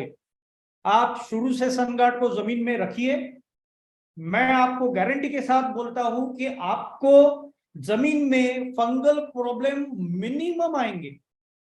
अगर आपके किसान के कोई किसान है जिसने सनगार्ड और सॉइल केयर यूज किया है, और उसके बगल का, उसके मेड़ के ही बगल का जो किसान है उसने अगर सॉइल केयर और सनगार्ड यूज नहीं किया है, तो वो आप अगर प्लॉट दोनों को कंपेयर करेंगे, एक ही फसल अगल बगल के किसान जिन्होंने हमारी जय और वीरू की जोड़ी यूज की है और दूसरे किसान ने यूज नहीं की है बगल के किसान में, आपको वहीं पे समझ में आ जाएगा कि अरे वो किसान के खेत में ज्यादा पेड़ मर रहे हैं और हमारे खेत में, हमारे किसान के खेत में एकदम न्यूनतम पेड़ मर रहे हैं, एकदम न्यूनतम, जो कि अंडर ईटीएल लेवल यानी इकोनॉमिक थ्रेशोल्ड लेवल हम जिसे बोलते हैं उसमें है, कंट्रोल करने की इसमें है। तो ऐसे वक्त पे हमें सनगार्ड और सॉइल केयर का बहुत फायदा होने वाला है। अब किसानों के पास तीसरा तरीका, दूसरा तरीका सनगार्ड को यूज करने का, जो मैंने अभी आपको बता रहा हूं कि जमीन में से हमें ड्रेंचिंग करना है। अगर ड्रिप है लोगों के पास, तो जमीन में से हम छाछ जमीन से 3 लीटर और सनगार्ड 1 लीटर, इस हिसाब से हम जमीन से ड्रेंचिंग कर सकते हैं। और अगर किसानों के पास अगर ड्रिप नहीं है तो हम डायरेक्ट जमीन के ऊपर स्प्रे कर सकते हैं। स्प्रे करना है, प्रिफर्ड है कि शाम को स्प्रे करना है, और उनको टाइम मिल जाता है, ये सारे जो हमने जो घटक इसमें डाले हैं उनको फिर टाइम मिल जाता है जमीन में सेट होने के लिए, और उस वजह से ये फिर सर्वाइवल रेट इनका ज्यादा होता है। तीसरा तरीका सनगार्ड को यूज करने का, देखिए हमारे पास धूप काले में किसानों की आदत रहती है एक तरफ पूरा कंपोस्ट जो है वो हम जमा कर देते हैं, मराठी में उसे उकीरडा बोलते हैं। अब एक तरफ हम गोबर जब जब यूज डंप करके रखते हैं, और ये भी टाइम रहता है 25 मई के आसपास, 20-25 मई के आसपास, जब वो डायरेक्ट निकाल के, वो गड्ढे में से निकाल के किसान खेत में डाल देता है। तो ये सबसे गलत तरीका है दोस्तों किसानों को यानी कंपोस्ट यूज करने का। इस वजह से ही फंगल प्रॉब्लम्स ज्यादा बढ़ते हैं। इस वजह से कुमड़ी या फिर व्हाइट ग्रब जिसे बोलते हैं उसका भी प्रॉब्लम ज्यादा रहता है। तो इसीलिए इससे हमें बचना है, तो हमें सनगार्ड हम इसमें यूज कर सकते हैं। 1 लीटर आप सनगार्ड 200 लीटर पानी में डाल के 2 टन कंपोस्ट के ऊपर अगर आप डाल देंगे, तो आपको जो कंपोस्ट आप खरीदते हैं, जो आप वर्मी कंपोस्ट आप खरीदते हैं, उसके तोड़ का कंपोस्ट आपको तैयार मिलेगा। 2 महीने में वो बिल्कुल तैयार हो जाएगा। इसीलिए मैं आपको सजेस्ट करूंगा कि कंपोस्ट करते वक्त भी आप ये यूज कर सकते हैं। नेक्स्ट, ये कुछ बहुत ही तगड़े रिजल्ट हमारे प्रोडक्ट्स के हैं। आप इसका व्हाइट रूट जोन देखिए दोस्तों, ये धान की फसल है और इसका व्हाइट रूट जोन अगर देखेंगे तो सिर्फ और सिर्फ सफेद आपको पूरे रूट्स दिखेंगे। ये हमारे एक किसान ही है, सनेज के ही किसान है, और इतने शानदार रूट्स देख के वो हक्का बक्का रह गए थे किसान। जितने रूट्स ज्यादा उतना प्लांट हेल्दी, उतना वो स्ट्रांग रहने वाला है। इसीलिए रूट्स अगर अच्छे हैं तो ऊपर का पेड़ अच्छा रहेगा। इसीलिए हमें ये जय और वीरू को यूज करना है हमारे जमीन में, ताकि हमारी फसल बहुत तगड़ी रहे। नेक्स्ट, ये धान की फसल, ये 100% ऑर्गेनिक प्लॉट, और इसमें इतना अच्छा यानी ये पहले ही साल का कन्वर्जन हुआ प्लॉट था और बहुत ही शानदार रिजल्ट आए थे हमारे किसानों को। नेक्स्ट, ये देखिए, ये यानी जहां बोलेंगे आप वहां पे बहुत स्ट्रॉन्ग रूट्स। प्याज में तो हमारे लोगों ने इतने सुंदर रिजल्ट निकाले हैं कि लिटरली उनका स्टोरेज जो स्टोरेज में भी उनको फायदा मिला है। प्याज में अगर हमने सॉइल केयर और सनगार्ड को यूज करते हैं तो उसका सड़न गलन कम तो होता ही है, पर उसका स्टोरेज वैल्यू, स्टोरेज टाइम भी बढ़ता है। रूट्स के बारे में, यानी रूट्स, ये देखिए ये कितना बढ़िया रूट्स, ये टमाटर का प्लॉट है, लेफ्ट हैंड साइड पे जो रूट्स आपको दिख रहे हैं जमीन में, टोमेटो का प्लॉट है। लिटरली ये जमीन से खुरेदते वक्त ये रूट्स टूट रहे थे, तो इतना जबरदस्त हमें रिजल्ट मिले थे। नेक्स्ट, अब आती है बात स्प्रेइंग के प्रोडक्ट के ऊपर। हमारा सनबूस्ट करके एक प्रोडक्ट है जिसका, जो कि पूरा हर्बल बेस है, आयुर्वेदिक बेस है। इसमें हमने शतावरी, अश्वगंधा, अनंतमू, तरोटा, इस तरीके की कुछ घटक डाले हैं कि जिस वजह से ये लीफ एनालिसिस करके प्लांट को क्या कमी है वो ऊपर उठाने में मदद करता है। दोस्तों फिर से आप ध्यान दीजिए कि ये कोई न्यूट्रिएंट नहीं है, ये प्लांट को उनका जो सिग्नलिंग सिस्टम है, उनका पानी और जाइलम और फ्लोएम हम जिसे बोलते हैं, अन्न द्रव्य और पानी का जो ऊपर नीचे करने का जो सिग्नलिंग सिस्टम है, उसको परफेक्ट करके ये न्यूट्रिएंट अपटेक बढ़ाता है। तो ये प्रोडक्ट को हम जब कभी भी सजेस्ट करते हैं दोस्तों, तो हम ये बोलते हैं कि आपका फॉर एग्जांपल अगर टमाटर का प्लॉट है, आप ये मत देखिए कि आपके प्लॉट में ग्रीनरी आई है, आप ये मत देखिए कि आपका प्लॉट बहुत अच्छा हुआ है, आप मुझे ये बताइए कि आप एक लाइन में से आपने टमाटर कितने तोड़े हैं। हम किसानी क्यों करते हैं? हम किसानी करते हैं फसल पाने के लिए, हम किसानी करते हैं इनकम बढ़ाने के लिए। आपका यूरिया डाल के इनकम बढ़ रहा है क्या? नहीं, आपका वो सिर्फ प्लांट आपको ग्रीन हुआ दिख रहा है, पर क्या वो कन्वर्ट कर रहा है प्रोडक्शन में? नॉट नेसेसरीली, क्योंकि उसके बाद इल्ली के भी अटैक आते हैं, उसके बाद सकिंग पेस्ट के अटैक आते हैं कि जिसके तरफ किसान ध्यान नहीं देता है। इसीलिए हम यूरिया नहीं यूज करना है, ऐसा क्यों बोलते हैं? सिर्फ और सिर्फ एक कारण के लिए कि वो सिर्फ और सिर्फ शाकीय वाढ़ यानी वेजिटेटिव ग्रोथ बहुत अच्छा करता है, और जैसे ही ऐसी ग्रोथ होती है वैसे सकिंग पेस्ट बहुत आना शुरू होते हैं और वो सक करना शुरू कर देते हैं वो प्लांट को, जिस वजह से आपको फिर दवाइयों के आप पूरे चक्र में फिर से गिर जाते हो, आपके फिर से क्रॉप में फिर आपका डिसीजेस आना शुरू हो जाते हैं। सनबूस्ट एक ऐसा प्रोडक्ट है कि जो आपको बहुत ही स्टेबल ग्रोथ देगा। ये प्लांट के लिए स्टेरॉइड नहीं है दोस्तों, ये पहलवान बनाएगा प्लांट को, ये स्ट्रॉन्ग करेगा प्लांट को। इससे इनफैक्ट सकिंग पेस्ट भी रिपेल होने का आपको अनुभव काफी सारे किसानों को आया है। तो इसीलिए इसको अगर इसको अगर कब हम यूज कर सकते हैं? फसल लगाने के 15 दिन के बाद से हम हार्वेस्टिंग तक, यानी पूरा फल पकने तक, पकने के पहले अवस्था तक, 50% ऑफ फ्रूट मैच्योरिटी, तब तक हम सन बूस्ट को यूज कर सकते हैं। देने की जो मात्रा है वो है 2 ml से शुरुआत करनी है हमें, और मैक्सिमम 3 ml पर लीटर ऑफ वाटर, इसके ऊपर हमें इसका स्प्रे नहीं करना है। नेक्स्ट, अब इसके बाद एक प्रोडक्ट आता है मैजिक, सन मैजिक। हमारे पास इस कैटेगरी के 2 प्रोडक्ट है। वो दूसरा जो प्रोडक्ट है वो अभी स्लाइड में नहीं है, पर मैं उसके बारे में भी आपको बताऊंगा। सन मैजिक और सन ग्रीन, सन ग्रीन ये भी आप नोट करके रखिए। अब सन मैजिक कहाँ यूज करना है और सन ग्रीन कहाँ यूज करना है? बहुत बार किसानों को ऐसा लगता है कि मेरी फसल बढ़ नहीं रही है या फिर नाइट्रोजन कम हो रहा है, तो उस वक्त हमारे किसान यूरिया डालने की सोचते हैं।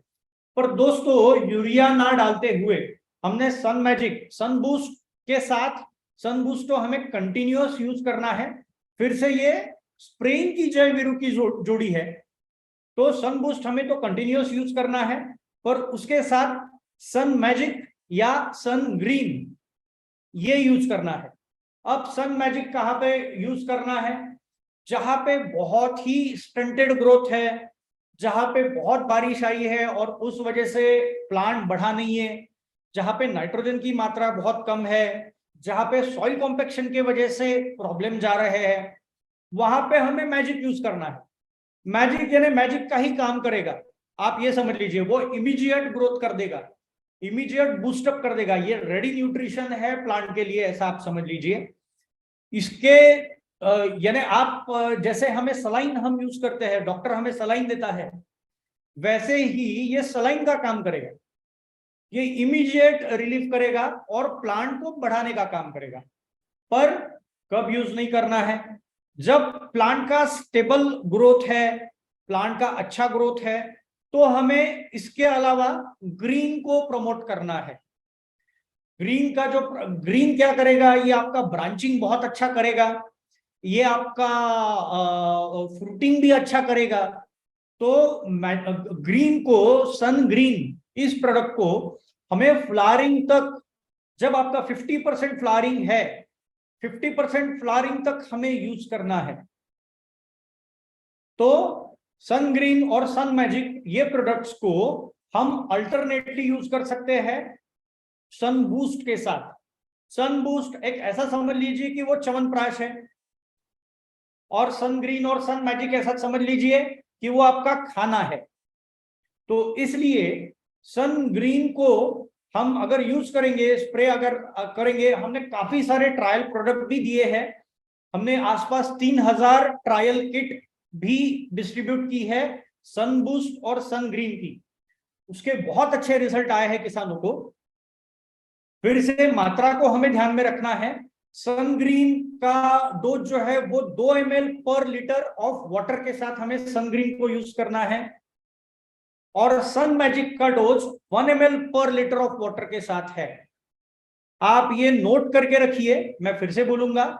सन मैजिक 1 ml प्रति लीटर पानी के साथ, सन ग्रीन 2 ml प्रति लीटर पानी के साथ। अब फिर से मैं बोलूंगा कि इसकी मात्रा दोस्तों ज्यादा नहीं होने देनी है। मुझे कुछ हमारे किसानों की तरफ से कंप्लेंट्स भी आई थी कि सर इसका हमारे प्लांट्स के ऊपर करपा आ गया, या फिर यानी जल गई ये पत्ते।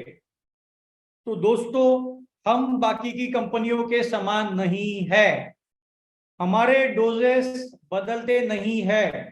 किसानों को ये बोलना है कि आपको जो रिकमेंड डोज बोला गया है उसी को हमें देना है, हमें ओवरडोज नहीं करना है।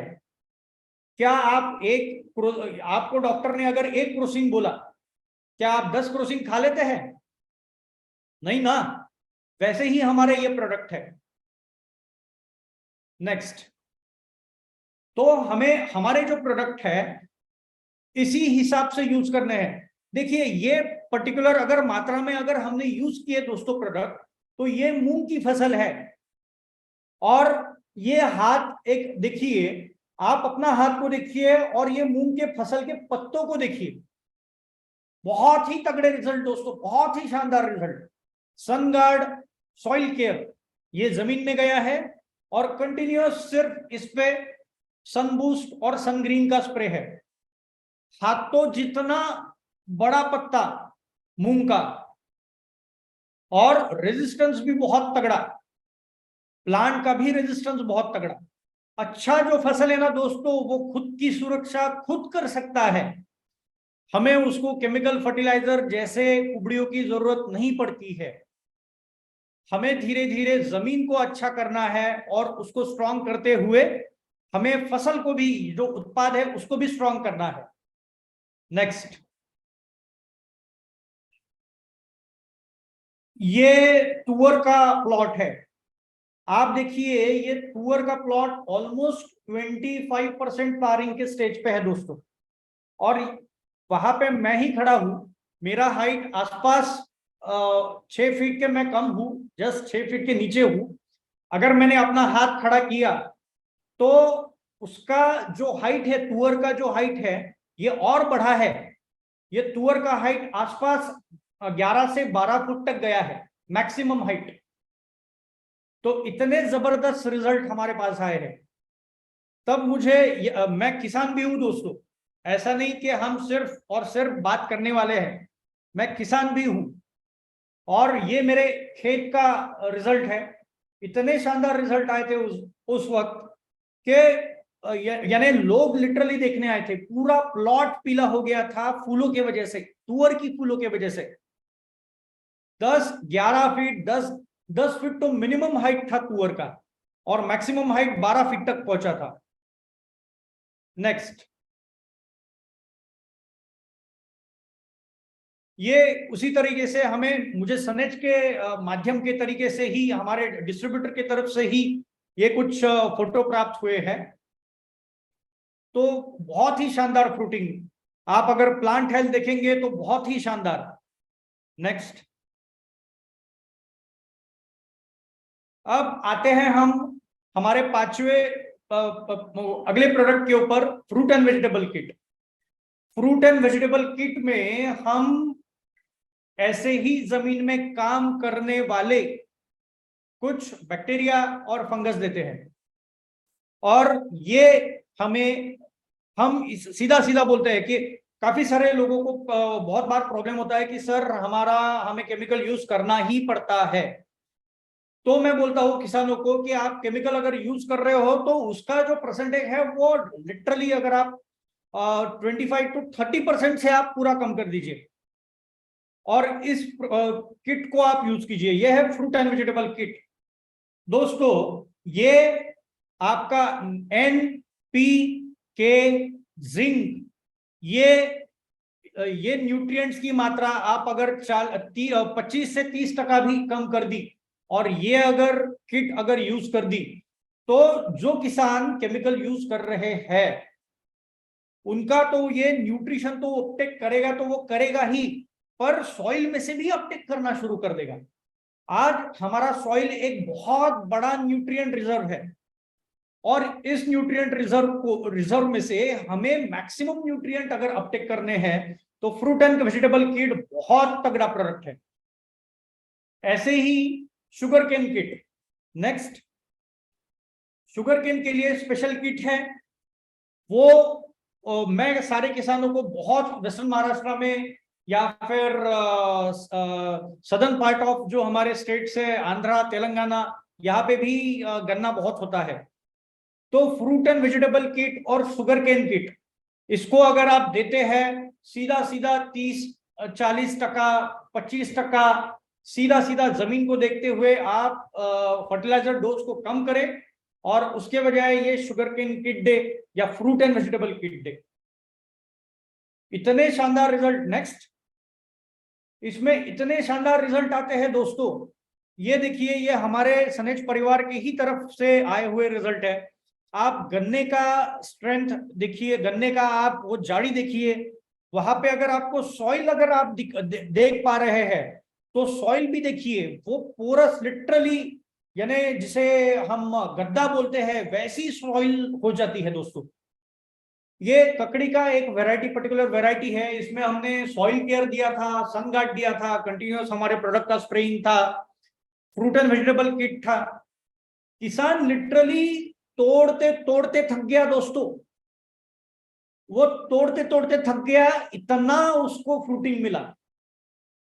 इसीलिए मैं आपको दोस्तों ये सजेस्ट करूंगा कि आप सॉइल को आप मत कम आकिए, उसमें आप ग्रीन मैन्योरिंग कीजिए, उसमें आप कंपोस्ट डालिए, उसमें आप टिलिंग कम कीजिए, और देखिए सॉइल अपना क्या जादू दिखाती है हमारे प्रोडक्ट के साथ।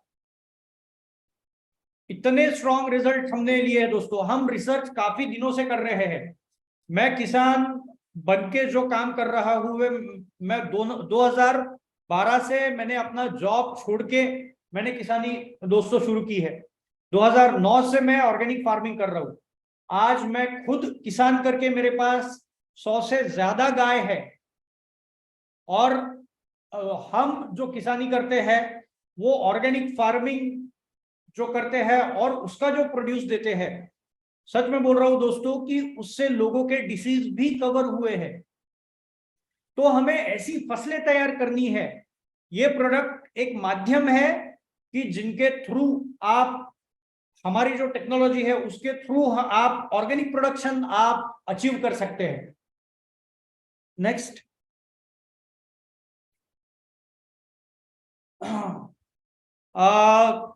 ये कुछ फसलें ऐसी है दोस्तों कि जिसके ऊपर सकिंग पेस्ट के अटैक काफी होते हैं। आप बैंगन देखिए, आप पपीता देखिए, या फिर आप कोई भी कुकुरबिटेसी फैमिली के आप वेल वर्गीय जिसे हम बोलते हैं उसकी कोई भी फसलें देखिए, जब आप जमीन को काम करने के लिए लगाएंगे तो फसलें आपको बहुत स्ट्रांग मिलने वाली है दोस्तों।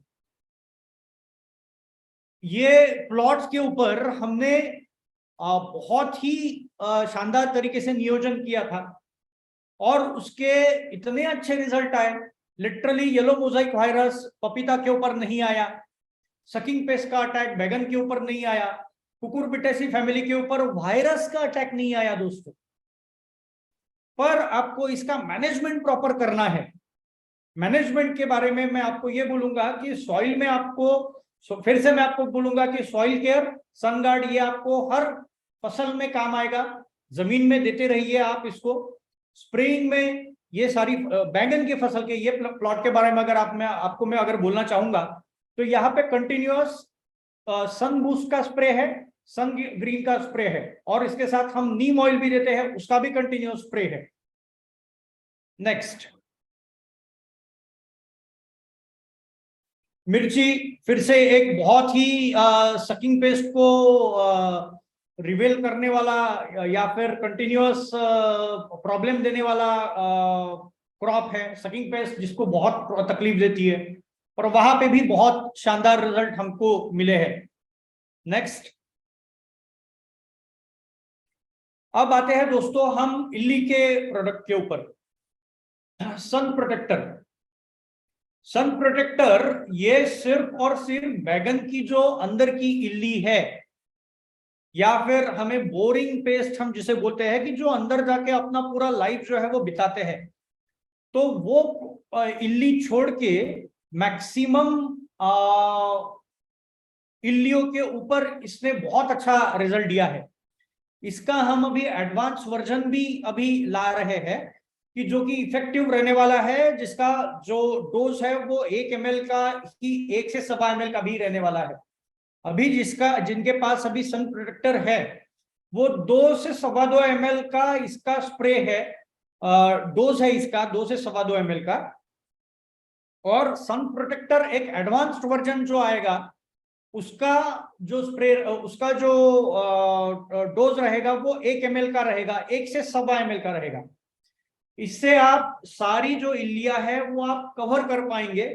बहुत ही शानदार रिजल्ट इससे हमें मिले हैं, और हमारा ये रेगुलर प्रोडक्ट है।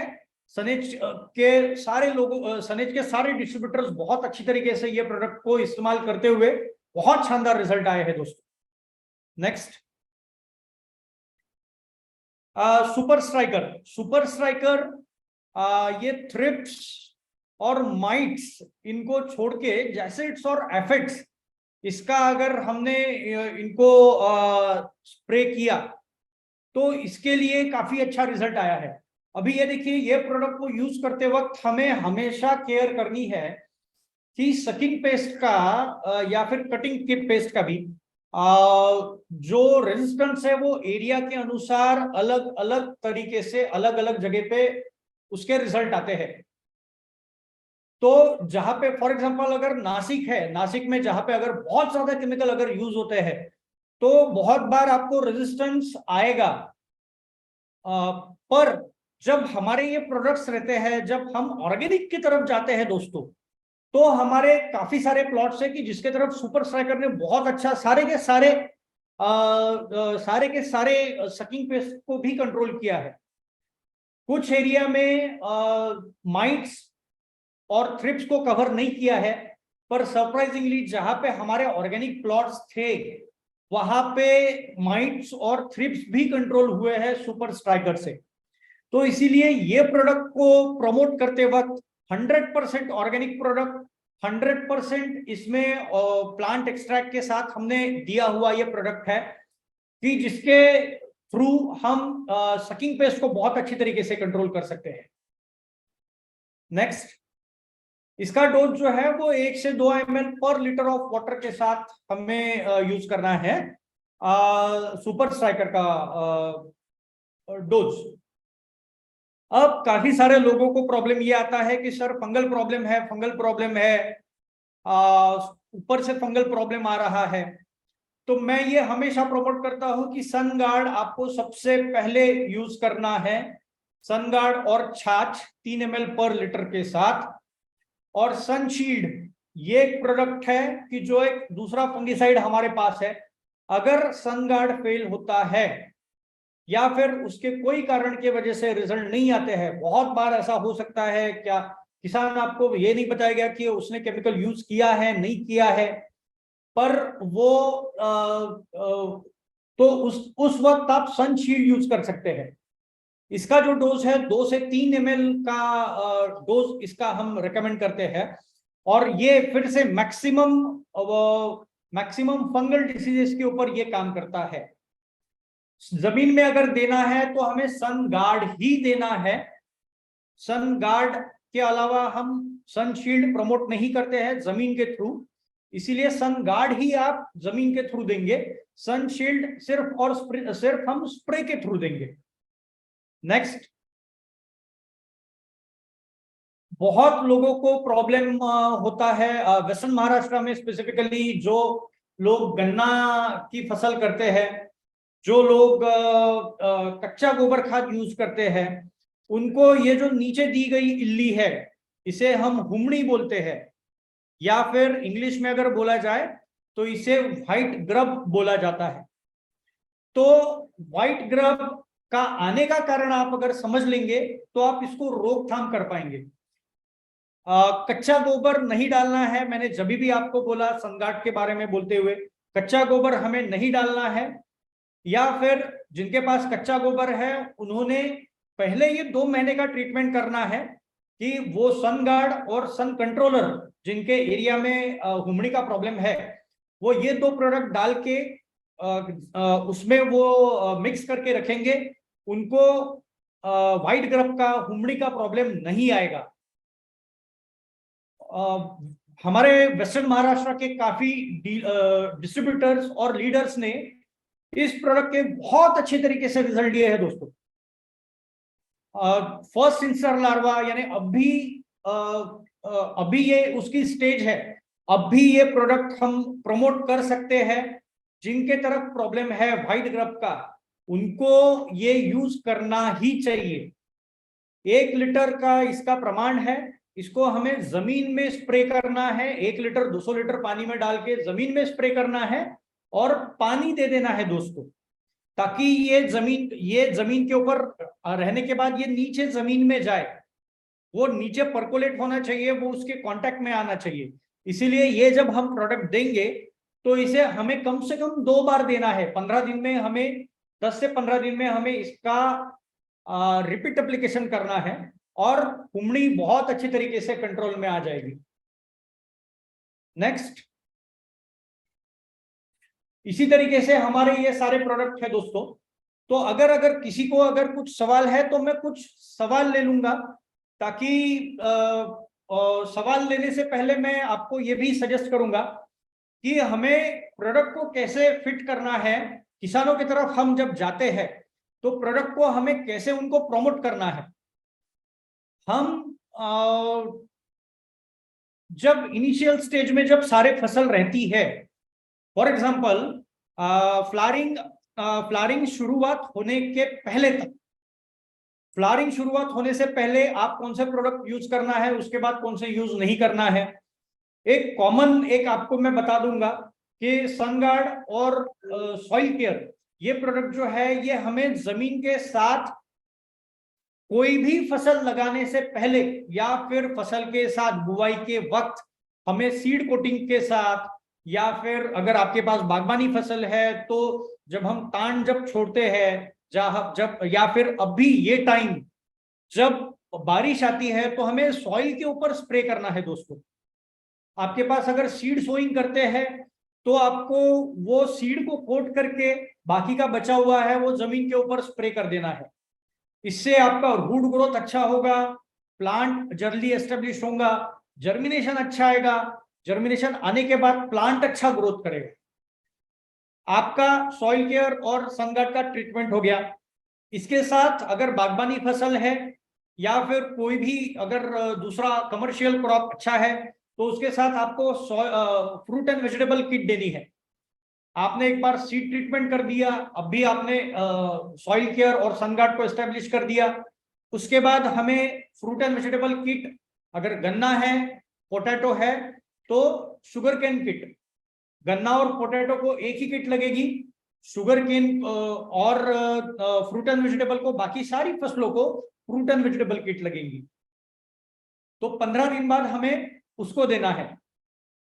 जैसे ही क्रॉप आपका एक पर्टिकुलर हाइट पे आ जाता है, 15 से 20 दिन हो जाते हैं बुआई के बाद या फिर इमरजेंसी के बाद, तो उसके ऊपर हमें सन बूस्ट और सन ग्रीन इसका स्प्रे लेना है। सन ग्रीन का स्प्रे हमें लेना है 2 ml प्रति लीटर पानी के साथ, और सन बूस्ट का स्प्रे हमें लेना है 3 ml प्रति लीटर पानी के साथ। ये कब तक चलेगा? ये 50% जब तक आपको फ्लावरिंग दिखता है तब तक ये कंटिन्यूअस स्प्रे चलते रहेगा दोस्तों। उसके साथ अगर आपको कोई कीट का प्रॉब्लम आता है तो आप उसके साथ नीम ऑयल जो है हमारा वो कंटिन्यूअस आप यूज कर सकते हैं। इल्ली का प्रॉब्लम अगर आपको इनिशियल लेवल पे दिखता है तो सन प्रोटेक्टर आप यूज कर सकते हैं। सकिंग पेस्ट का अगर आपको प्रॉब्लम दिखता है तो उसके साथ आप सुपर स्ट्राइकर यूज कर सकते हैं। तो ये सारी ये एक जेनेरिक शेड्यूल है। अब 15 दिन में ही स्प्रे क्यों? हर फसल को आप अगर देखेंगे तो कम से कम 15 दिन में वो अपना स्वरूप बदल देती है। 15 दिन में इंसेक्ट साइकिल भी कुछ ना कुछ अपना इफेक्ट दिखाना शुरू कर देता है। इसीलिए आपको हर 15 दिन में स्प्रे करने हैं। हर 15 दिन में अगर आपका न्यूट्रिशन अगर जाता है तो इस तरीके से आपका प्लांट हेल्दी रहेगा, और healthy plant leads to healthy crop. इस तरीके से हमें सारी चीजों को शेड्यूल करना है।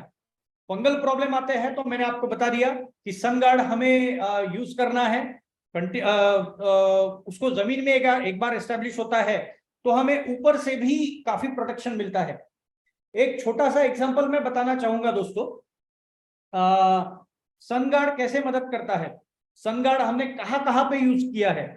सनगार्ड हमने धान की फसल थी तो धान के फसल में एक बहुत ही स्पोरोडिक डिसीज आता है जो कि ब्लैक स्मट करके बोला जाता है। ये धान का आप कोरोना समझ लीजिए, वो हवा के साथ फैलना शुरू कर देता है डिसीज। तो जिस किसान के पास हमने पूरा हमारे पैकेट ऑफ प्रैक्टिसेस के हिसाब से स्प्रेइंग किया था, सॉइल को इंप्रूव किया था, हमने कंपोस्ट डाला था, ग्रीन मैन्योरिंग किया था, उस किसान के पास वहां पे बगल के किसान, मेड़ के बाजू वाले किसान के पास वो डिसीज आया, उसका 25% दोस्तों इन्फेक्शन हुआ।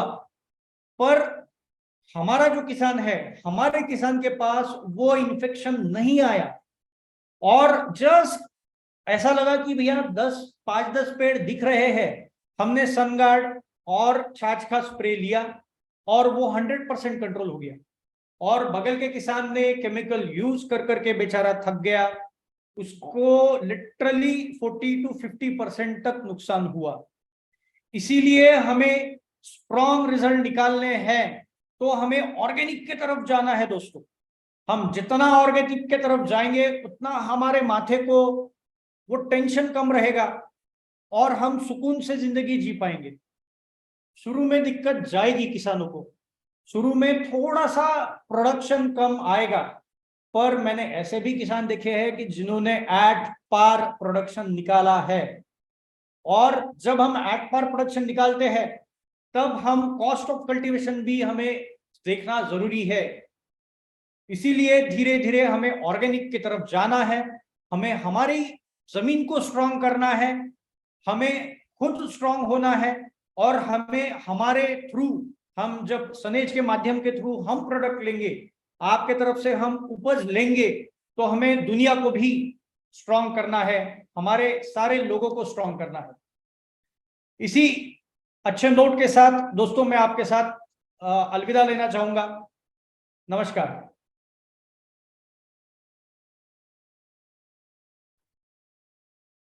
Thank you mister Rohan sir. सही में आपने बहुत बढ़िया जानकारी आज हमें दी।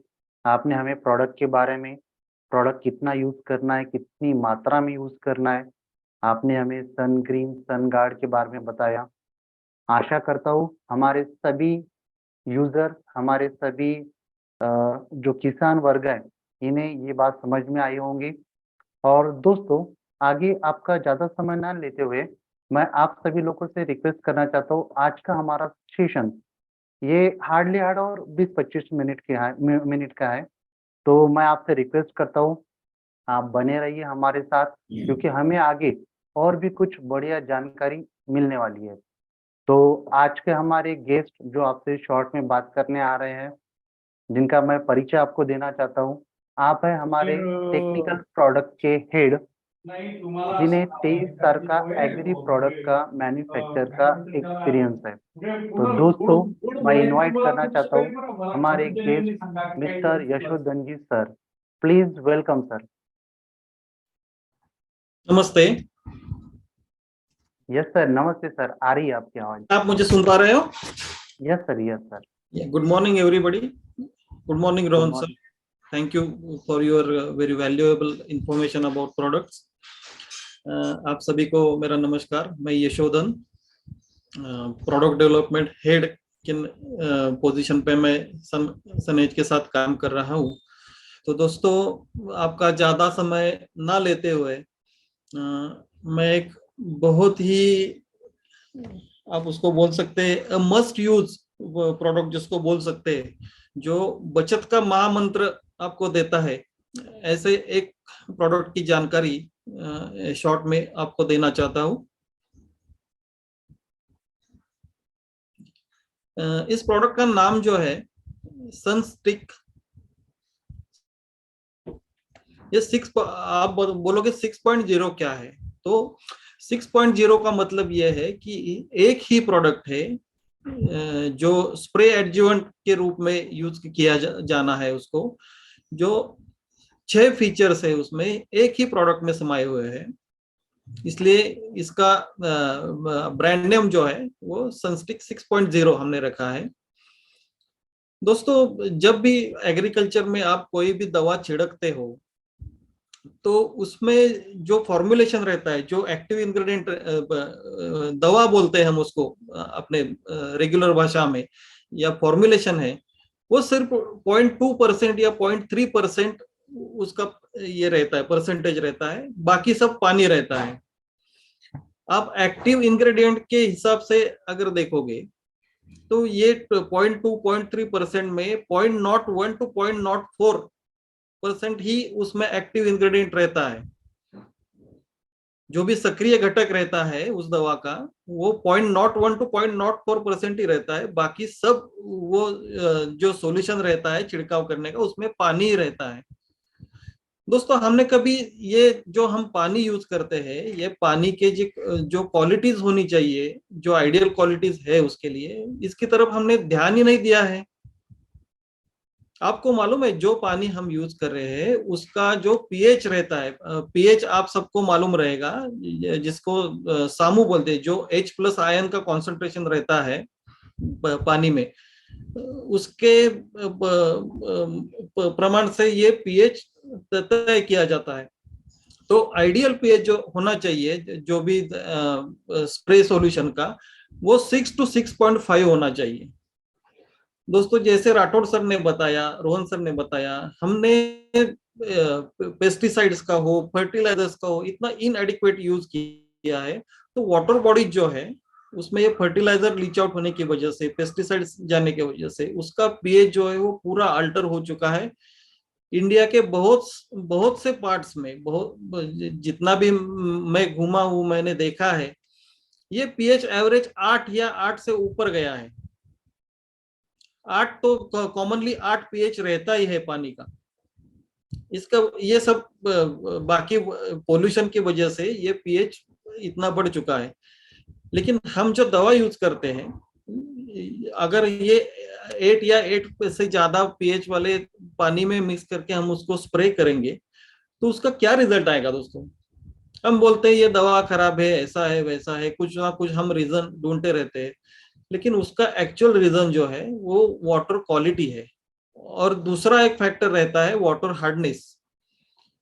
जब भी पीएच बढ़ी हुई रहती है, in most of the cases, थोड़ा सा टेक्निकल लैंग्वेज में मैं बोलना चाहता हूँ ताकि आप थोड़ा इसको ढंग से समझ पाए। वाटर हार्डनेस एक क्राइटेरिया रहता है। वाटर हार्डनेस क्या है? वाटर हार्डनेस है पानी में कैल्शियम और मैग्नीशियम, ये इनके कार्बोनेट सॉल्ट जो रहते हैं, कैल्शियम कार्बोनेट्स और मैग्नीशियम कार्बोनेट, इनका जो प्रमाण रहता है, ये जितना ज्यादा है उतना वाटर का हार्डनेस ज्यादा गिना जाता है। और वाटर हार्डनेस क्या करता है? वाटर हार्डनेस जो भी फॉर्मुलेशन हम यूज करते हैं, उसमें से जो एक्टिव इंग्रेडिएंट है, उसमें से जो इमल्सिफायर्स है, इसमें से जो सरफेस एक्टिंग एजेंट्स है, जो आइडियल परफॉर्मेंस के लिए उस दवा में, उस फॉर्मुलेशन में ऐड किए गए हैं, उसके परफॉर्मेंस को ये हार्डनेस हैम्पर कर देता है, कम कर देता है। तो जितना उसका रिजल्ट आना चाहिए, ये हार्डनेस और पीएच, ये दोनों फैक्टर की वजह से ये नहीं आता है। और सरफेस बिहेवियर जो रहता है, जो भी आप सॉल्यूशन फाइनल तैयार करते हो, उसका सरफेस बिहेवियर एक रहता है। सतह पर जाने के बाद उसका जो परफॉर्मेंस होना चाहिए वो अगर अच्छी तरह से नहीं होता है तो आपके लॉसेस होने तय है। वो लॉसेस कैसे होंगे मैं एक एक करके आपको बता दूं। आपके स्क्रीन पे राइट साइड में ये 6 पॉइंट उसके रखे हैं। एक एक पॉइंट का हम अभी थोड़ा विवेचन करेंगे। सनस्टिक क्या क्या, उसमें से 6 फंक्शन जो है वो क्या क्या है? पहला फंक्शन जो है वो है स्टिकर। मार्केट में बहुत सारे स्टिकर्स है, कम दाम में भी आते हैं, ज्यादा दाम में भी आते हैं, लेकिन दोस्तों इसकी जो क्वालिटी है वो क्वालिटी बहुत कुछ मैटर करती है। मोस्टली जो मार्केट में आने वाले स्टिकर्स हैं वो आइदर एनायनिक रहते हैं। एनायनिक यानी कि उसमें सल्फोनेट, सल्फेट जैसे निगेटिव रेडिकल उसमें रहते हैं, या कैटायनिक रहते हैं, उसमें सोडियम, पोटेशियम या बाकी कोई कैटायंस उसमें रहते हैं। तो क्वालिटी वाइज ये बाकी के जो स्टिकर्स हैं ये बहुत इंफीरियर रहते हैं। जो परफॉर्मेंस हमको एक्सपेक्टेड है ये कभी नहीं दे सकते हैं। स्टिकिंग का पर्पस क्या है? जब भी आप सॉल्यूशन स्प्रे करते हो तो नोजल से जब वो सॉल्यूशन बाहर निकलता है तो छोटे छोटे ड्रॉपलेट में वो फॉर्म, ड्रॉपलेट के फॉर्म में वो आके गिरता है। सबसे इंपॉर्टेंट बात यह है, जब वो ड्रॉपलेट, कोई भी एक ड्रॉपलेट आप पकड़ लो जो पत्ते के सतह पर पड़ता है, तो पहली बात है वो वहां चिपक जाना चाहिए, चिपकना चाहिए, स्टिक होना चाहिए। अगर वो स्टिक नहीं होता है तो वो थोड़ी देर के बाद पत्ते से गिर जाएगा नीचे, जिसको हम रन ऑफ बोलते हैं, निकल जाएगा। तो उसका आपको इस्तेमाल क्या हो गया? कुछ नहीं हो गया, वो वेस्टेज हो गया। तो स्टिकिंग प्रॉपर्टी जो है वो इम्प्रूव करने वाले जो घटक है ये इसमें है, तो ये एक बहुत ही अच्छा स्टिकर है। दूसरी बात, दूसरा जो इसका फीचर है ये है स्प्रेडर। जो ड्रॉपलेट पत्ते के सतह पर गिर गया वो वही रहेगा, तो आपका जो स्प्रेइंग सॉल्यूशन का रिक्वायरमेंट है पर एकड़ रहेगा, पर हेक्टर रहेगा, वो रिक्वायरमेंट बढ़ जाता है। क्यों बढ़ जाता है? तो वो ड्रॉपलेट एक एक जो गिरा है वो जहां गिरा है उतने ही एरिया में वो लिमिटेड रहता है। उसका स्प्रेड होना बहुत जरूरी होता है। जब वो स्प्रेड होगा तो एक ड्रॉपलेट में ज्यादा एरिया कवर करेगा और आपका जो रिक्वायरमेंट है स्प्रे सॉल्यूशन का वो कम करेगा। आपकी बचत यहाँ होने वाली है। स्टिकिंग करने से भी आपका सॉल्यूशन, उसका रिक्वायरमेंट कम हो जाता है अच्छे स्टिकिंग प्रॉपर्टी की वजह से। तो वहां आपका बचत शुरू हो गया, स्प्रेडिंग हो गया, आपका स्प्रेइंग सॉल्यूशन का रिक्वायरमेंट कम हो गया, वहां भी आपका बचत हो गया। तीसरा इसका जो फीचर है यह है पेनिट्रेटर। हमने जो भी दवा, जो भी सॉल्यूशन सतह पर छिड़का है, वो अगर सतह पर बना रहेगा तो उसका क्रॉप के लिए कोई मतलब नहीं है, कोई यूज नहीं रहता है। जो भी हमने ये स्प्रे किया है उसमें जो एक्टिव इंग्रेडिएंट्स रहते हैं, जो सक्रिय घटक जिसको बोलते हैं, वो जब तक प्लांट के जो टिश्यू रहता है, जो सेल्स रहते हैं, उसके अंदर वो पेनिट्रेट नहीं होते, तब तक उसका कोई यूज नहीं होता है। सनस्टिक ये भी काम बहुत ही अच्छी तरीके से करता है। जो भी एक्टिव मॉलिक्यूल्स है, एक्टिव इंग्रेडिएंट्स है, जो भी सॉल्यूशन हमने स्प्रे किया है, उसको टिश्यू में पेनिट्रेट करने के लिए ये मददगार रहता है। तो उसका जो बायोएफिकेसी रहता है, परिणाम कारकता जो रहता है, जैविक परिणाम कारकता जिसको बोलते हैं, इसको एक कई गुना बढ़ाता है। इसका चौथा जो फीचर है, 6 में से 4th फीचर जो है, वो है एक्टिवेटर। अब एक्टिवेटर क्या है? जैसे कि मैंने बताया, कोई भी फॉर्मुलेशन रहता है तो उसमें एक या दो जो भी है एक्टिव इंग्रेडिएंट्स रहते हैं। बाकी उसमें जो उसमें फॉर्मुलेशन में मानो इमल्सिफायर है, स्टेबलाइजर है, सरफेस एक्टिंग एजेंट है, लेकिन इसमें सबसे क्रूशियल क्या रहता है? जो एक्टिव इंग्रेडिएंट रहता है वो सबसे क्रूशियल रहता है। तो जो वो जितना एक्टिव रहेगा, एक्टिव इंग्रेडिएंट जितना एक्टिव रहेगा, उतना उस फॉर्मुलेशन का बायोएफिकेसी बढ़ने वाला है। सनस्टिक क्या करता है? जो भी एक्टिव मॉलिक्यूल है उसको एक्टिवेट करके और पेनिट्रेट करके जो टिश्यू, प्लांट टिश्यू रहता है, लीफ का टिश्यू रहता है, उसमें उसको सेट कर देता है। तो बायोएफिकेसी बढ़ जाती है, कम दवा में ज्यादा रिजल्ट आपको मिलता है। जैसे कि मैंने पहले बताया, water quality is very crucial thing. पानी का जो क्वालिटी है, जो आप छिड़काव के लिए यूज करने वाले हो, ये सबसे इंपॉर्टेंट थिंग है। और आगे के 2 फीचर्स जो है, ये बहुत ही यूनिक है इस प्रोडक्ट में। मार्केट में ये सब कॉम्बिनेशन एक साथ रहने वाला कोई भी प्रोडक्ट नहीं है। दूसरी बात यह है, ये जो प्रोडक्ट है ये नॉन आयनिक सर्फेक्टेंट से बना है। ये बायोडिग्रेडेबल, यूज करने के बाद डिग्रेड जो होना चाहिए, बायोडिग्रेडेबल जिसको बोलते हैं, बायोडिग्रेडेबल है। ये नॉन टॉक्सिक है। इसमें ह्यूमन टॉक्सिसिटी या बाकी जो भी इसेंशियल माइक्रो ऑर्गेनिज्म रहते हैं सॉइल में है, इनके लिए इसकी टॉक्सिसिटी बिल्कुल ना के बराबर है। तो 5वां जो फीचर है वो है हार्डनेस रिड्यूसर। जैसे कि मैंने बताया, पानी में जब कार्बोनेट की मात्रा ज्यादा रहती है, कैल्शियम कार्बोनेट या मैग्नीशियम कार्बोनेट, ये आपके प्रोडक्ट जो भी फॉर्मुलेशन आप यूज कर रहे हो उसके परफॉर्मेंस को 100% हैम्पर कर देता है। आपने देखा होगा, जब पानी हार्ड रहता है, सॉफ्ट वाटर, हार्ड वाटर, सबको समझता है ये कंसेप्ट। जब पानी सॉफ्ट रहता है, आप मानो हैंड वॉश से हाथ धो रहे हो, साबुन से हाथ धो रहे हो, उसमें जो झाग होता है, लादर होता है, वो बहुत ज्यादा होता है। वो क्यों होता है? क्योंकि एक्टिव सरफेस एक्टिंग एजेंट जो रहते हैं साबुन में या हैंड वॉश में, उसको परफॉर्मेंस करने में मदद करता है सॉफ्ट वाटर। और जब वाटर हार्ड होता है, मान लो आप कपड़े धो रहे हो, हाथ साबुन से धो रहे हो, उसमें झाग बिल्कुल नहीं होता है। क्यों नहीं होता है? क्योंकि ये जो कार्बोनेट्स है, ये जो हार्डनेस है, ये इंटरफेयर करता है, जो उस प्रोडक्ट के परफॉर्मेंस को हैम्पर करता है। सनस्टिक क्या करता है? ये जो हार्डनेस है, ये बहुत मात्रा में कम कर देता है। 100% तो नहीं करेगा, लेकिन एक उसका परमिसिबल लिमिट रहता है, तो उस हिसाब से ये हार्डनेस को रिड्यूस करता है। हार्डनेस रिड्यूस होने की वजह से जो भी प्रोडक्ट आप यूज कर रहे हो स्प्रेइंग सॉल्यूशन में, उसका परफॉर्मेंस कई गुना बढ़ जाता है।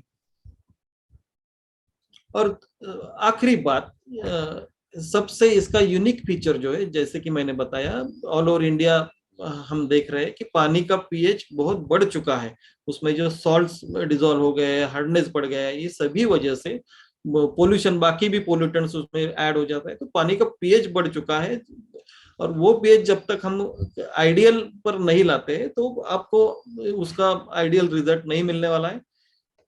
आप जब भी सनस्टिक पानी में आपको स्प्रे करना है, तो पहले क्या करना है, मानो आपका 200 लीटर का बैरल है, बैरल में पानी लीजिए, उसमें पीएच के हिसाब से, अगर आपका पीएच 8 या 8 से ऊपर है, उस केस में आपको 1 या 1.25 ml पर लीटर ऑफ वाटर सनस्टिक ऐड करना है। ऐड करने के बाद आपको 3 से 5 मिनट रुकना है। 3 से 5 मिनट क्यों रुकना है? ये जो 3 से 5 मिनट का समय है ये बहुत क्रूशियल रहता है। इस समय में पानी का हार्डनेस, जो कैल्शियम कार्बोनेट, मैग्नीशियम कार्बोनेट है, उसका कन्वर्जन होता है। पीएच बढ़ाने वाले जो बाकी के फैक्टर्स है उनका रिएक्शन होके पानी का पीएच भी कम हो जाता है और हार्डनेस भी कम हो जाता है। 5 मिनट के बाद आपको बाकी जो भी दवा उसमें ऐड करना है वो आप ऐड कर लीजिए, अच्छी तरह से मिक्स कर लीजिए और स्प्रे कर लीजिए।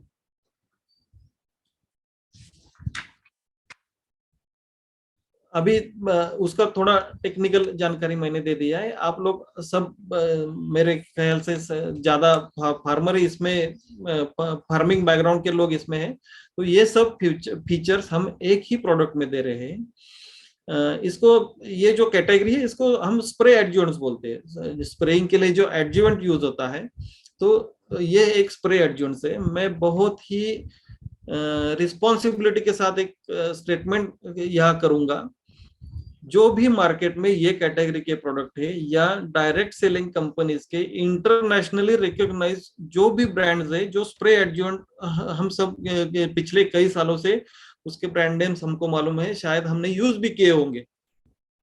मैं बहुत रिस्पॉन्सिबिलिटी के साथ कहना चाहता हूँ, ये जो प्रोडक्ट है, ये जो फॉर्मुलेशन है, ये जो इम्प्रूव्ड फॉर्मुलेशन है, ये इन सब फॉर्मुलेशन से बेहतर है। आप मेरा ये जो सेंटेंस है वो लिख लीजिए, और ये मस्ट यूज प्रोडक्ट है। जो भी आपको ऑर्गेनिक है, केमिकल है, केमिकल को तो हमने छोड़ देना है, लेकिन एक झटके में तो नहीं छोड़ सकते हम। हमको ऑर्गेनिक पर कन्वर्ट होना है तो हम ग्रेजुअली उस पर कन्वर्ट हो गए, लेकिन ऑर्गेनिक में भी जो भी इनपुट हमको स्प्रे के फॉर्म में यूज करना है, इसमें मस्ट ऐड ये फैक्टर है। अभी हिंदी में क्या बोलते हैं मालूम नहीं है, मराठी में जो बोलते हैं उसको परिस बोलते हैं। एक परिस करके चीज, ये हाइपोथेटिकल चीज है, ऐसा बोलते हैं। लोहा भी अगर परिस का टच अगर लोहे को हो जाए तो वो सोने में कन्वर्ट हो जाता है। सनस्टिक उस किस्म का प्रोडक्ट है, जब ये आपके स्प्रे सॉल्यूशन में जाएगा आपको वो मुनाफा ही देने वाला है, बेनिफिट ही देने वाला है। तो हर स्प्रेइंग के साथ ऐसा नहीं है कि सिर्फ रेनी सीजन में स्टिकर का यूज करना है, रेनी सीजन में स्प्रे एडजुवेंट का यूज करना है, बिल्कुल नहीं है। सिर्फ स्टिकर या स्प्रेडर ये इसका मतलब ही नहीं है। ये बाकी के जो फीचर्स हमने इसके किए हुए हैं, हर एक स्प्रेइंग के साथ हमको सनस्टिक यूज करना ही है। इन एडिशन, ये मैंने फॉलियर एप्लीकेशन का आपको जानकारी दे दिया। इन एडिशन, जब आप इसको ड्रिप में यूज करोगे या सॉइल में यूज करोगे, उसमें इसके सॉइल में भी आपको एडवांटेजेस है। सॉइल में एडवांटेजेस क्या रहते हैं? जो रूट जोन रहता है, जब ड्रिप से आपका मानो कोई फर्टिलाइजर सॉल्यूशन है या बाकी कोई दवा मिट्टी से या सॉइल से देना चाहते हो, तो उसका जो स्प्रेडिंग रहता है रूट जोन में, सादा पानी आपने लिया तो स्प्रेडिंग लिमिटेड रहेगा, लेकिन सनस्टिक उसके साथ 0.5 ml ज्यादा से ज्यादा आप यूज करोगे तो उसका जो रूट जोन में स्प्रेड रहता है सॉल्यूशन का, वो कई गुना बढ़ जाता है। जितना स्प्रेड बढ़ेगा उतना ज्यादा रूट उसको अपटेक करेंगे, आपको बेनिफिट मिलेगा। दूसरा इसका बेनिफिट ये है कि जो ड्रिप लाइन रहते हैं, ड्रिप के नोजल्स रहते हैं, वो सॉल्ट्स की वजह से, फर्टिलाइजर के रिपीटेड यूज करने के बाद उसमें डिपोजिशन हो जाता है, सॉल्ट डिपोजिशन हो जाता है और वो ब्लॉक हो जाते हैं। आप सनस्टिक का यूज करोगे, ये जो ब्लॉकिंग है वो ग्रेजुअली वो भी सब उसमें जो ये रहता है व्हाइट कलर का जो सॉल्ट डिपोजिशन रहता है उसको डिसॉल्व करेगा। आपकी ड्रिपिंग सिस्टम जो है वो एकदम टकाटक काम करेगी।